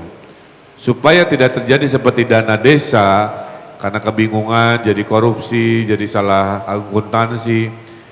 Kita dananya itu ditaruhnya di kelurahan, bukan di RW. Dia hanya ngajuin sesuai menu dari 1 sampai 20 apa-apa yang bisa dibelanjakan. Jadi akan ketat akuntansinya karena uang rakyat harus kembali ke rakyat. Kemudian urusan makroekonomi, tadi saya bilang, mohon izin, saya kombinasikan ekonomi kerakyatan very basic dengan ekonomi global, ide kawasan ekonomi khusus, ide family office, hal-hal yang langitan lah ya buat orang bawahan. Ide, termasuk saya punya ide bikin carbon trading. Carbon trading itu adalah simpelnya ada ruang-ruang hijau skala besar, disertifikasi, sertifikatnya dijual ke bursa hijau, kemudian dibeli. Jadi kalau kamu punya 1 hektar lahan di desa, tiba-tiba kamu daftarkan 1 hektar lahan di desa ke bursa carbon trading, laku dibeli oleh perusahaan tambang para pendosa karbon, ya airline pendosa karbon, kamu dapat duit. Nah saya ingin memotivasi menghubungkan ekonomi baru untuk menghijaukan Jakarta. Semakin kamu banyak nanam hijau, dapat cuan. Semakin kamu banyak meluaskan ruang hijau di rumah, dikonversi bisa dapat itu. Ruang terbuka hijau, saya lupa tadi, salah satu yang bikin stres kurangnya ruang terbuka hijau. Ruang publik itu adalah the third space. Ruang pertama itu rumah, ruang kedua itu tempat kita mengekspresikan diri, apakah bekerja, apakah apa. Kita di kota butuh namanya ruang ketiga. Di desa nggak ada ruang ketiga, karena in between-nya semua hijau. Kalau di kita kan beton semua, maka ruang ketiga ini harus ada. Nah proporsinya masih kurang. Curhatan ibu-ibu di PIK ke saya begini, Pak Ridwan kalau jadi bikinin taman bermain anak, karena susah, saya mainnya ke mall karena dia punya duit. Ke Tambora curhatnya sama juga, Kang Emil kalau jadi gubernur tolong tempat bermain, anak saya mainnya di aspal, dia nggak bisa ke mall karena nggak punya duit. Terus anaknya kan gimana haknya? Nah jadi salah satu ide saya ada 2 Mbak. Satu, memperbanyak ruang hijau dengan meminjam lahan-lahan pribadi. Kemarin saya ke Kembangan, dia ada taman anggur coba di Kembangan. Ada taman cabai, taman apa, kolam lele dan seterusnya. Saya bilang tanahnya gede banget ini jadi taman, ibu-ibu dari mana tanahnya? Pak, dipinjemin oleh perusahaan sebelah Pak. Sebelum dibangun, dia meminjamin ke RW-nya. Kalau di Google Map, lahan-lahan nganggur milik swasta itu Mbak, itu gede banget. Itu yang nanti oleh peraturan saya bertekad, bikin peraturan gubernur yang bisa meminjam lahan-lahan pribadi sebelum dibangun untuk kita jadikan hutan kota, kita jadikan kebun kota, kita jadikan ruang kreatif buat anak-anak, itu banyak jumlahnya. Yang kedua, kalau di kampung tidak ada, saya pernah punya pengalaman beli rumah Mbak. Rumahnya dibeli, kemudian dibongkar. Bongkarannya jadi taman di kampung kumuh. Karena lahan di kampung kumuh benar-benar nggak nemu space untuk dikonversi, kecuali membongkar, ya kita beli, dan itu pernah saya lakukan. Ya. Kemudian lahan-lahan hijau di atap ini, itu akan kita wajibkan jadi rooftop garden. Kenapa Jakarta panas? Karena kebanyakan gedung kekurangan pohon. Kota Medellin di Kolombia, Bapak Ibu, rekan-rekan Gen Z, nanam 3 juta pohon, selama 3-4 tahun, suhu kota Medellin turun 2 derajat. Oke. Kemudian polusinya berkurang. Karena sekarang makanan dari pohon apa? Polusi. Dari CO2, fotosintesis, dia jadi oksigen. Maka kalau banyak pohon, pasti adem. Sedikit pohon, pasti bikin marah, gersang. Kamu ke GBK, pasti moodnya bagus semua. Keluar GBK udah mulai rada-rada pusing. Nah itu yang akan kita perbanyak adalah ruang-ruang ketiga dengan cara membeli di kampung-kampung, merubah jadi RTH, meminjam lahan-lahan pribadi yang masih kosong untuk dijadikan ruang-ruang hijau, plus tolong bantu saya, huruf K, kolaborasi, saya mau nanam pohon juga 3 juta pohon, seperti Medellin kan, duitnya bisa tidak pakai APBD Mbak, pakai carbon trading lagi. Pak Ridwan, saya perusahaan tambang, nanti kalau nanam pohon ajak-ajak saya bilang, Pak nanamnya jutaan loh, justru makin banyak makin bagus, karena nanti 1 juta pohon perusahaan kami yang nanam, kami akan konversi tadi, ya, untuk mengoffset pajak karbon perusahaan tambang dia yang dosa karbonnya banyak.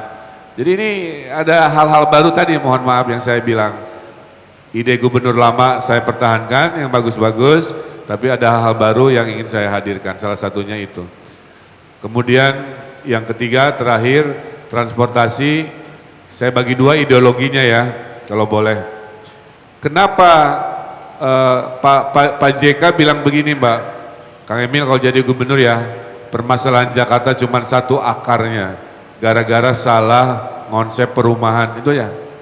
Gara-gara salah konsep perumahan, terjadilah semua yang kita lihat ketidakefisienan gitu kan. Nah jadi ideologi pertama adalah bisakah kita hidup di Jakarta tanpa bergerak, itu dulu. Kalau kita bisa hidup di Jakarta tanpa ada mobilitas tapi dapat penghasilan sama UMR 5 juta atau 10 juta, itulah yang disebut istilah work from home kan. Maka semakin banyak work from home tapi kita produktif, menurut saya itu solusi untuk Jakarta di masa depan. Maka saya akan bolehkan rumah-rumah jadi kantor, saya akan izinkan rumah-rumah jadi toko, tapi dengan skala yang terjaga. Jangan sampai pesanan kayak dulu saya pernah di Bandung, ada rumah toko bannya ngabisin jalan, akhirnya jadi ribut sekomplek, nggak begitu poinnya. Tapi kalau dia punya rumah, lantai 2-nya dia bisa kerja untuk industri tertentu, saya ingin mengizinkan itu. Atau saya mempergilirkan work from home, Senin yang kerja di rumah industri media, Selasa yang kerja di rumah industri publikasi apapun dan seterusnya. Itu. Kedua, dengan membolehkan rumah jadi 6 lantai, dengan memperbanyak hunian di atas pasar, di atas TOD, di atas stasiun, maka dia punya pilihan jalan kaki. Kalau tadi tidak bergerak, satu konsep kan di rumahnya. Yang kedua adalah jalan kaki. Itu bisa. Orang kerja di Sudirman Tamrin, katakanlah karyawan Grand Indonesia, tinggalnya bisa di Tanah Abang, sekarang nggak bisa. Tapi dengan diizinkan rumah di Tanah Abang 2 lantai jadi 6 lantai, maka dia jadi bisa ngekos di sana. Ya, stasiun Tanah Abangnya yang sekarang selantai, lihat langit, kita bikin jadi TOD, maka pegawai Grand Indonesia bisa jalan kaki, ngekos apartemen di atas stasiun Tanah Abang. Nah, barulah ideologi yang kedua, kalau ternyata harus bergeraknya agak jauh, maka public transportasi kita harus perluas. Maka saya komit, Jack Linko dicurhatin kemarin sama ibu-ibu, Pak kalau jadi gubernur banyakin jarak ke rumah saya, jalan ke Jack Linko kejauhan Pak, kasihan saya. Ya udah, jadi dibanyakin Jack Linko-nya, anak-anak cabangnya, diluaskan aglomerasinya, Sekarang udah terjadi loh aglomerasi Transjakarta di Depok. Kamu kalau ke UI, itu kan Transjakartanya itu parkirnya di UI Depok. Nah itu yang dimaksud ya. Jadi Transjakarta hari ini sudah ada di UI Depok, kenapa tidak? Ada di Bekasi, ada di Kota Bogor, ada di Tangerang kan, sehingga terjadi pergerakan. Sambil yang skala besar kita luaskan, contohnya MRT bikinan Pak Jokowi, ya beresin sampai Ancol ke utara, yang dari Banten sampai Bekasi juga kita hadirkan. Saya kira itu komitmen-komitmennya ya. Maaf ya kalau ditanya, Pak Ridwan mah kayak sering saya dibully juga, mohon maaf ya. Banyak banget idenya, ngawang-ngawang gitu ya. Yang gampang-gampang aja. Saya kalau boleh jujur ya memang masalahnya banyak. Masalahnya banyak, cuman kalau diomongin gak cukup waktunya. Tapi saya semangatnya adalah ya satu masalah satu solusi. Kalau di Jakarta ada 1000 masalah, ayo gitu 1000 solusi. Cuman saya nggak bisa, badan saya juga kayak kamu cuman satu, waktu juga 24 jam. Itulah kenapa kami lahirkan DKI, desentralisasi, kolaborasi, kemudian bikin yang baru-baru tadi, yang namanya inovasi. Itu kalau terjadi menurut saya ya, 5 tahun ke depan kota ini berubah luar biasa. Mudah-mudahan itu takdirnya, amin. Baik, terima kasih Kang Emil untuk tanggapannya. Tadi saya sudah dapat cue Pak, katanya Bapak ada agenda selanjutnya Pak. Ini malam-malam masih ada agenda lagi Pak? 2 lagi? Oke baik. Kita nggak boleh lama-lamain Pak ya.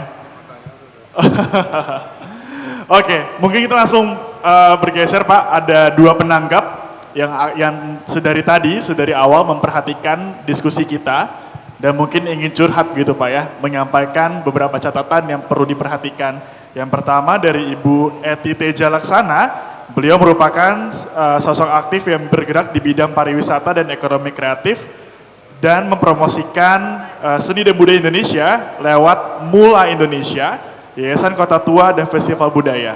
Kepada Ibu Eti, kami persilahkan.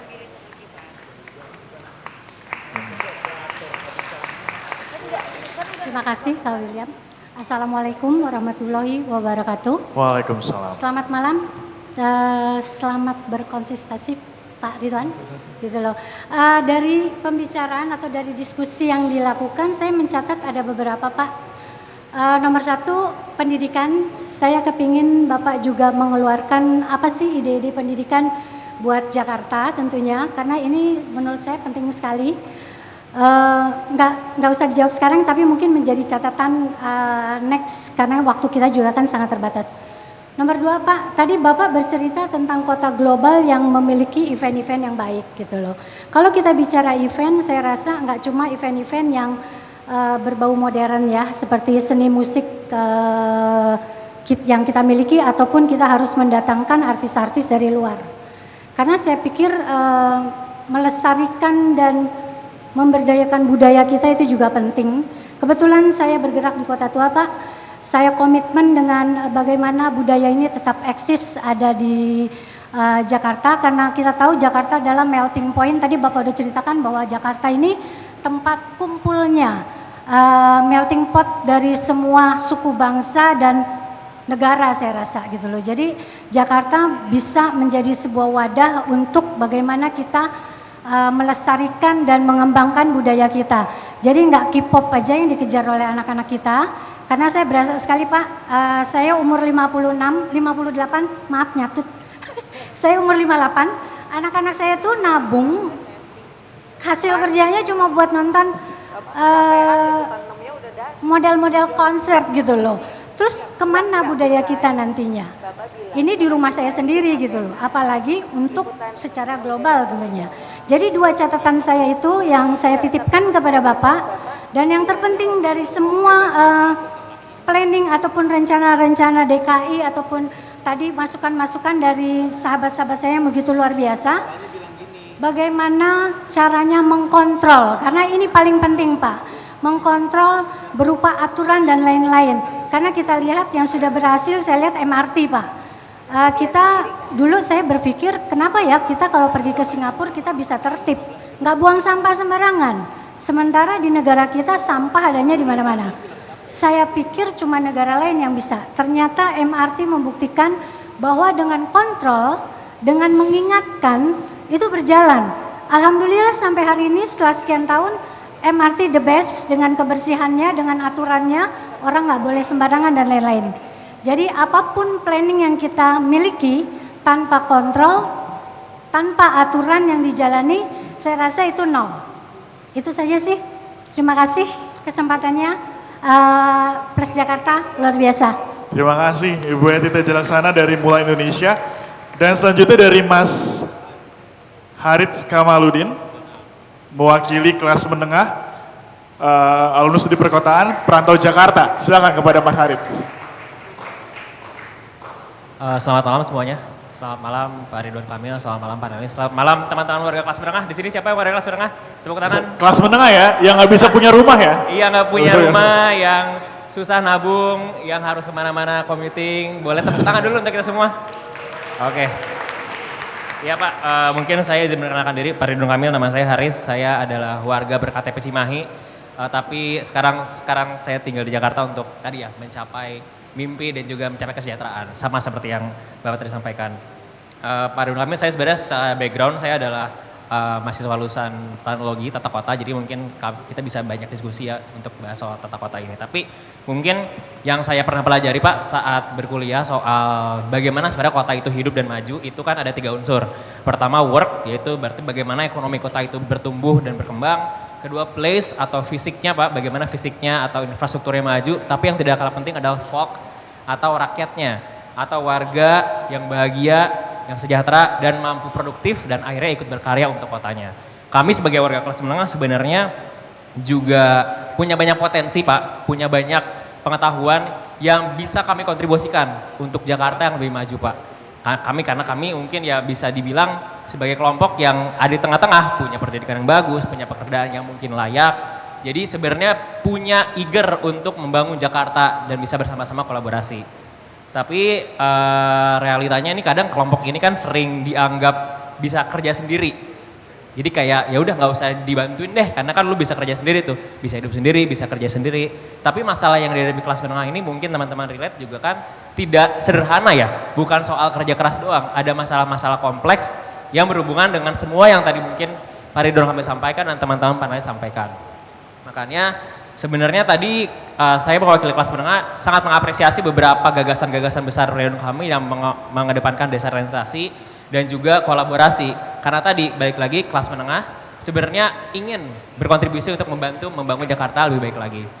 Oleh karena itu tadi ya masalah sabrek ini sebenarnya juga perlu kita diskusikan bersama supaya kita nggak kerja keras atau nggak jalan masing-masing gitu Pak. Masalahnya banyak banget seperti kita hidup dari gaji ke gaji, biaya hidup tinggi. Kemudian tadi belum di masalah fisik seperti perumahan yang tadi disebutkan terus-menerus, transportasi, kepastian kerja, taman tadi disampaikan. Dan yang jelas mungkin yang dirasakan tidak hanya kelas menengah soal polusi dan kesehatan mental. Jadi memang semua masalah itu ya masalah struktural, masalah kita bersama, dan kalau untuk kelas menengah ya kita bisa bantu kok untuk bersama-sama menyelesaikan, jadi jangan ditinggalin lah gitu. Dan tadi juga sebenarnya beberapa poin yang ini ya, yang saya apresiasi dari paparan Pak Ridwan Kamil, karena sebenarnya secara tidak langsung sudah mention atau bisa mengadres masalah-masalah kelas menengah, yang mana itu hal baik ya gitu kan. Beberapa hal gitu ya, dan ini sebenarnya saya ingin memberikan sebuah buku Pak, ini buku catatan aspirasi dari kelas menengah yang isinya banyak dan mudah-mudahan ini gayung bersambut ya dengan apa yang Bapak Ridwan Kamil nanti akan bawa gitu ya ketika terpilih nanti. Tapi ini ada isi dari sini, ada beberapa macam seperti apa itu kelas menengah, kemudian seperti apa masalah-masalah yang coba disederhanakan di kelas menengah, dan kira-kira apa saja kebijakan saran kelas menengah nih yang bisa membantu kelas menengah bisa tetap berkarya gitu ya. Mungkin ada beberapa detail yang sudah saya spill, seperti tadi masalah perumahan Pak. Tadi kan perumahan kita semua percaya bahwa harusnya kita tinggal di Jakarta supaya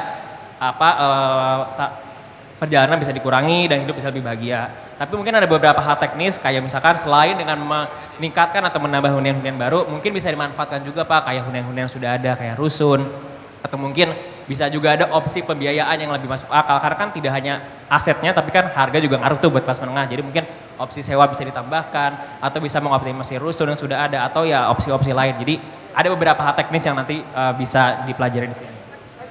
Tapi mungkin terakhir pada intinya sebenarnya saya ingin menyampaikan bahwa kelas menengah kami dengan segala permasalahan pribadi siap bantu Pak. Siap bantu untuk membawa Jakarta ini jauh lebih maju. Oleh karena itu sebenarnya ya jangan tinggal sendiri, ya kita kolaborasi lagi. Jadi tekankan poin desentralisasi, kalau saya sih di kolaborasi. Dan Plus Jakarta adalah salah satu contoh terbaik Pak. Sebuah instrumen yang bisa membangun ekosistem kolaborasi yang luar biasa. Saya makanya pakai baju ini Pak, karena saya juga bagian dari Plus Jakarta beberapa tahun lalu dan bisa akhirnya berbagian di sini Pak. Jadi akhir kata, kota yang maju itu bukan hanya fisik yang mewah, bukan hanya ekonominya saja yang tinggi, tapi warganya yang bahagia dan mampu berkontribusi untuk kota yang lebih maju. Mungkin sekalian saya ingin memberikan ini Pak. Baik, silakan Mas Aritz. Terima kasih Mas Aritz Kamaludin. Itu dia tadi Pak, dua tanggapan yang kira-kira menjadi pesan yang mungkin memang karena waktu terbatas belum bisa kita tanggapi lebih lanjut dan diskusikan. Tapi setidaknya itu jadi gambaran Pak, harapan kami. Dan karena tadi sudah disampaikan bahwa waktu sudah semakin menipis, mungkin kita minta sedikit closing statement dari masing-masing panelis kali Pak ya. Izin 30 detik saja, masing-masing panelis tolong diberikan apa yang kira-kira yang perlu jadi catatan atau highlight Anda mewakili instansi atau komunitas Anda untuk disampaikan kepada Pak Ridwan Kamil. Silakan mungkin dari Mas Roy kali ya. 30 detik Mas, supaya kita cepat. Oke Pak, 30 detik. Langsung Pak, 2 poin. Yang pertama, jangan takut-takut sama yang pada bawa mobil ke tengah kota bisa kenain sistem ERP, Electronic Road Pricing. Dipajekin aja Pak, 5.000 aja satu mobil udah bisa naikin income. Uangnya bisa buat bangun infrastruktur atau beli bus yang baru, benerin halte. Yang kedua, kita jangan disuruh lama-lama di halte Pak. Kita butuhnya headway yang agak cepet, haltenya busnya datang cepet, keretanya cepet. Haltenya diperbagus boleh Pak, mohon izin itu Pak, mohon izin yang kedua. Yang ketiga mungkin karena Kang Emil juga izin dapat dukungan juga dari pemerintah pusat. Banyak kendala-kendala yang asalnya perlu ada koordinasi antara pusat dan daerah. Tata kelola transportasi kita ruwet Pak, perusahaannya ada banyak. Ada mama bingung LRT yang ke Harjamukti apa yang ke Kelapa Gading, ya akhirnya nyasar karena ternyata belum bisa bedain LRT yang punya pemerintah pusat sama yang punya pemerintah daerah. Jaklingko itu angkot atau kartu pembayaran, ini juga sama, akhirnya ruwet. Perusahaannya banyak, ada pusat ada daerah, jadi mudah-mudahan kita bisa punya satu keselarasan. Kalau di London itu kan ada Transport for London gitu ya, mudah-mudahan kita bisa punya semacam Transport for Jakarta seperti yang dirumuskan FDTJ ini. Siap, Kira-kira terima kasih Mas Roy. Kaniken, silakan 30 detik. Taman lebih banyak, pohon lebih banyak, dan taman-taman yang sudah ada bisa ditingkatkan kualitasnya supaya perempuan, anak-anak, lansia merasa lebih aman dan nyaman ke taman. Dan yang terakhir bagi kita-kita anak muda, tolong dong Pak, taman bisa dibuka sampai malam karena sekarang taman di Jakarta tuh ditutup sampai sore. Begitu. Siap. Kak Afu silakan. Kalau Pak Ridwan Kamil tadi DKI, saya mau bikin singkatan CADAS. CADAS. Kalau di bahasa Sunda itu artinya keren. Jadi Jakarta Kota Global itu harus C, climate resilient, D, digitally enabled, S-nya socially inclusive. Dan itu harus tiga-tiganya. Jadi untuk mencapai tujuan ini, jadi lingkungannya kalau nggak nyaman, panas, gerah, banjir, nggak global tuh. Nggak di enable digital juga nggak global, tapi yang terpenting tadi adil, socially inclusive. Bagaimana cara mencapainya? Nah, singkatan yang kedua, BEP Pak. Jadi secara tata kelola itu harus BEP. Saya pakai contoh sampah gitu ya, masalah sampah ini kurang dibahas sebenarnya. B, budgetnya harus ada Pak. E-nya excellent delivery, jadi sampai delivery-nya juga harus ada. P-nya pengawasan beneran tercapai nggak KPI-KPI-nya. Jadi mudah-mudahan program-program yang CADAS tadi bisa BEP dengan tata kelola yang baik. Terima kasih. Mantap, terima kasih Kak Afu. Dan mungkin kalau dari Kang Emil ada yang mau disampaikan? Ya closing aja lah ya. Seru ya. Gimana kalau saya jadi lah ya. Kita bikin musyawarah warga begini rutin, setuju nggak? Coba pikirin, oleh geng Plus Jakarta aja bisa 3 bulanan sambil evaluasi ya. Jakarta selama 3 bulan udah bisa 6 bulan sekali, bisa setahun yang mega musyawarahnya warga yang akbarnya, melengkapi yang formalitas pemerintah ya. Formalitas pemerintah kan ada namanya musrenbang, musyawarah perencanaan pembangunan. Tapi udah saya akui nggak lengkap lah tanpa begini-begini. Itu aja ya. Kolaborasi tadi saya sudah dengerin, curhatan transportasi, insya Allah headway dengan sistem AI akan ketahuan kapan bisnya dibanyakin, kapan bisnya direnggangin, kita pakai AI aja. Saya kemarin lewat naik mobil, ada 7 bus kosong, antri-antrian. Saya bilang ngapain, sayang banget kan, nggak ada penumpangnya. Karena tadi sistem mengaturnya itu pas kosong banyak bis, pas banyak penumpang bisnya pas-pasan, jadi menurut saya pakai teknologi aja, itu salah satunya ya. Setuju, karena saya juga punya anak, bingung bawa kemana kemarin, itu pasti jadi rujukan. Cadas BEP, saya agak lupa tapi nanti ketemu lagi kita saling mengingatkan. Poinnya, tolong bersamai si gubernur yang nanti terpilih ya. Gubernur khususnya saya bukan orang pintar, saya orang senang belajar. Mudah-mudahan dengan kolaborasi 50-50 tadi, kita bangun Jakarta lebih keren. Terima kasih, selamat malam. Terima kasih Kang Emil. Kang Emil, satu statement terakhir Kang Emil, saya pengen dengar sekali lagi. Jadi, bila Kang Emil menjadi gubernur, pertanyaannya plus Jakartanya dilanjutkan atau tidak? Bukan dilanjutkan, diperluas supaya ada plus Cilincing, ada plus Jatinegara, ada plus lain-lainnya, sehingga city branding yang level Jakarta diurus William oleh Plus Jakarta, tapi kita harus menemukan kearifan lokal yang kita tidak tahu di level mikro. Jadi nanti ada Plus Jakarta, tolong punya anak sejumlah 44. Saya kasih anggarannya, saya kasih duitnya, sehingga Jakarta keren. Tidak hanya level ininya, level kampung-kampungnya juga ada Plus Jakartanya. Kira-kira gitu ya.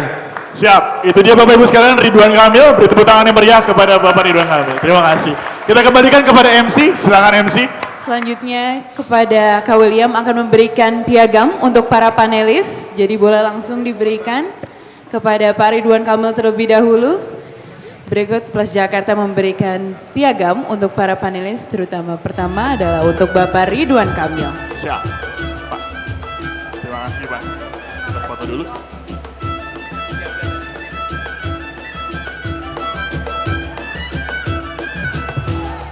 Siap. Terima kasih banyak Pak. Terima kasih Bapak. Terima kasih Nanti Bapak. kita foto Selanjutnya bersama pas layar. piagam. Ya. Selanjutnya. Piagam akan diberikan kepada Kak Roy Bawazir dari FDTJ. Kak Roy? Iya, enggak, saya untuk Anda. Terima kasih sudah hadir. Selanjutnya akan diberikan kepada Kak Niken Prawestiti dari Ayo ke Taman.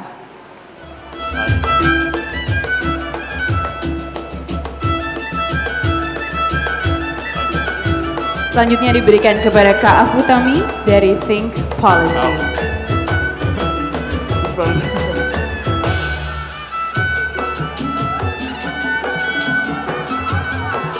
Baik, mari kita abadikan momen malam ini dengan foto bersama. Dipersilakan untuk para panelis untuk ke tengah.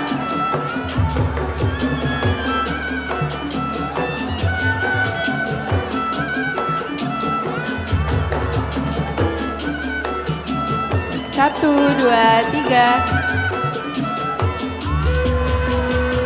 Satu, dua, tiga. Baik, terima kasih, berikan tepuk tangan yang meriah untuk para panelis kita pada hari ini.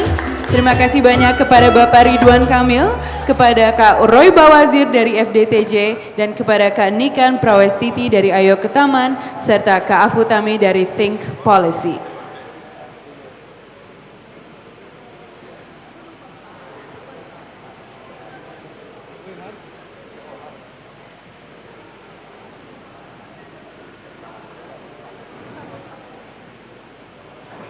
Terima kasih banyak kepada para panelis. Sekali lagi berikan tepuk tangan untuk Bapak Ridwan Kamil, kepada Kak Roy Bawazir, kepada Kak Niken Prawestiti, dan Kak Afutami. Terima kasih teman kolaborasi atas kehadirannya dalam Temu Plus Jakarta. Catatan kita untuk masa depan Jakarta bersama Ridwan Kamil. Semoga acara ini dapat menjadi titik awal perkembangan kota kita sekaligus kehadiran city branding yang jauh lebih baik lagi. Akhir kata, aku Kansa pamit undur diri dan salam kolaborasi.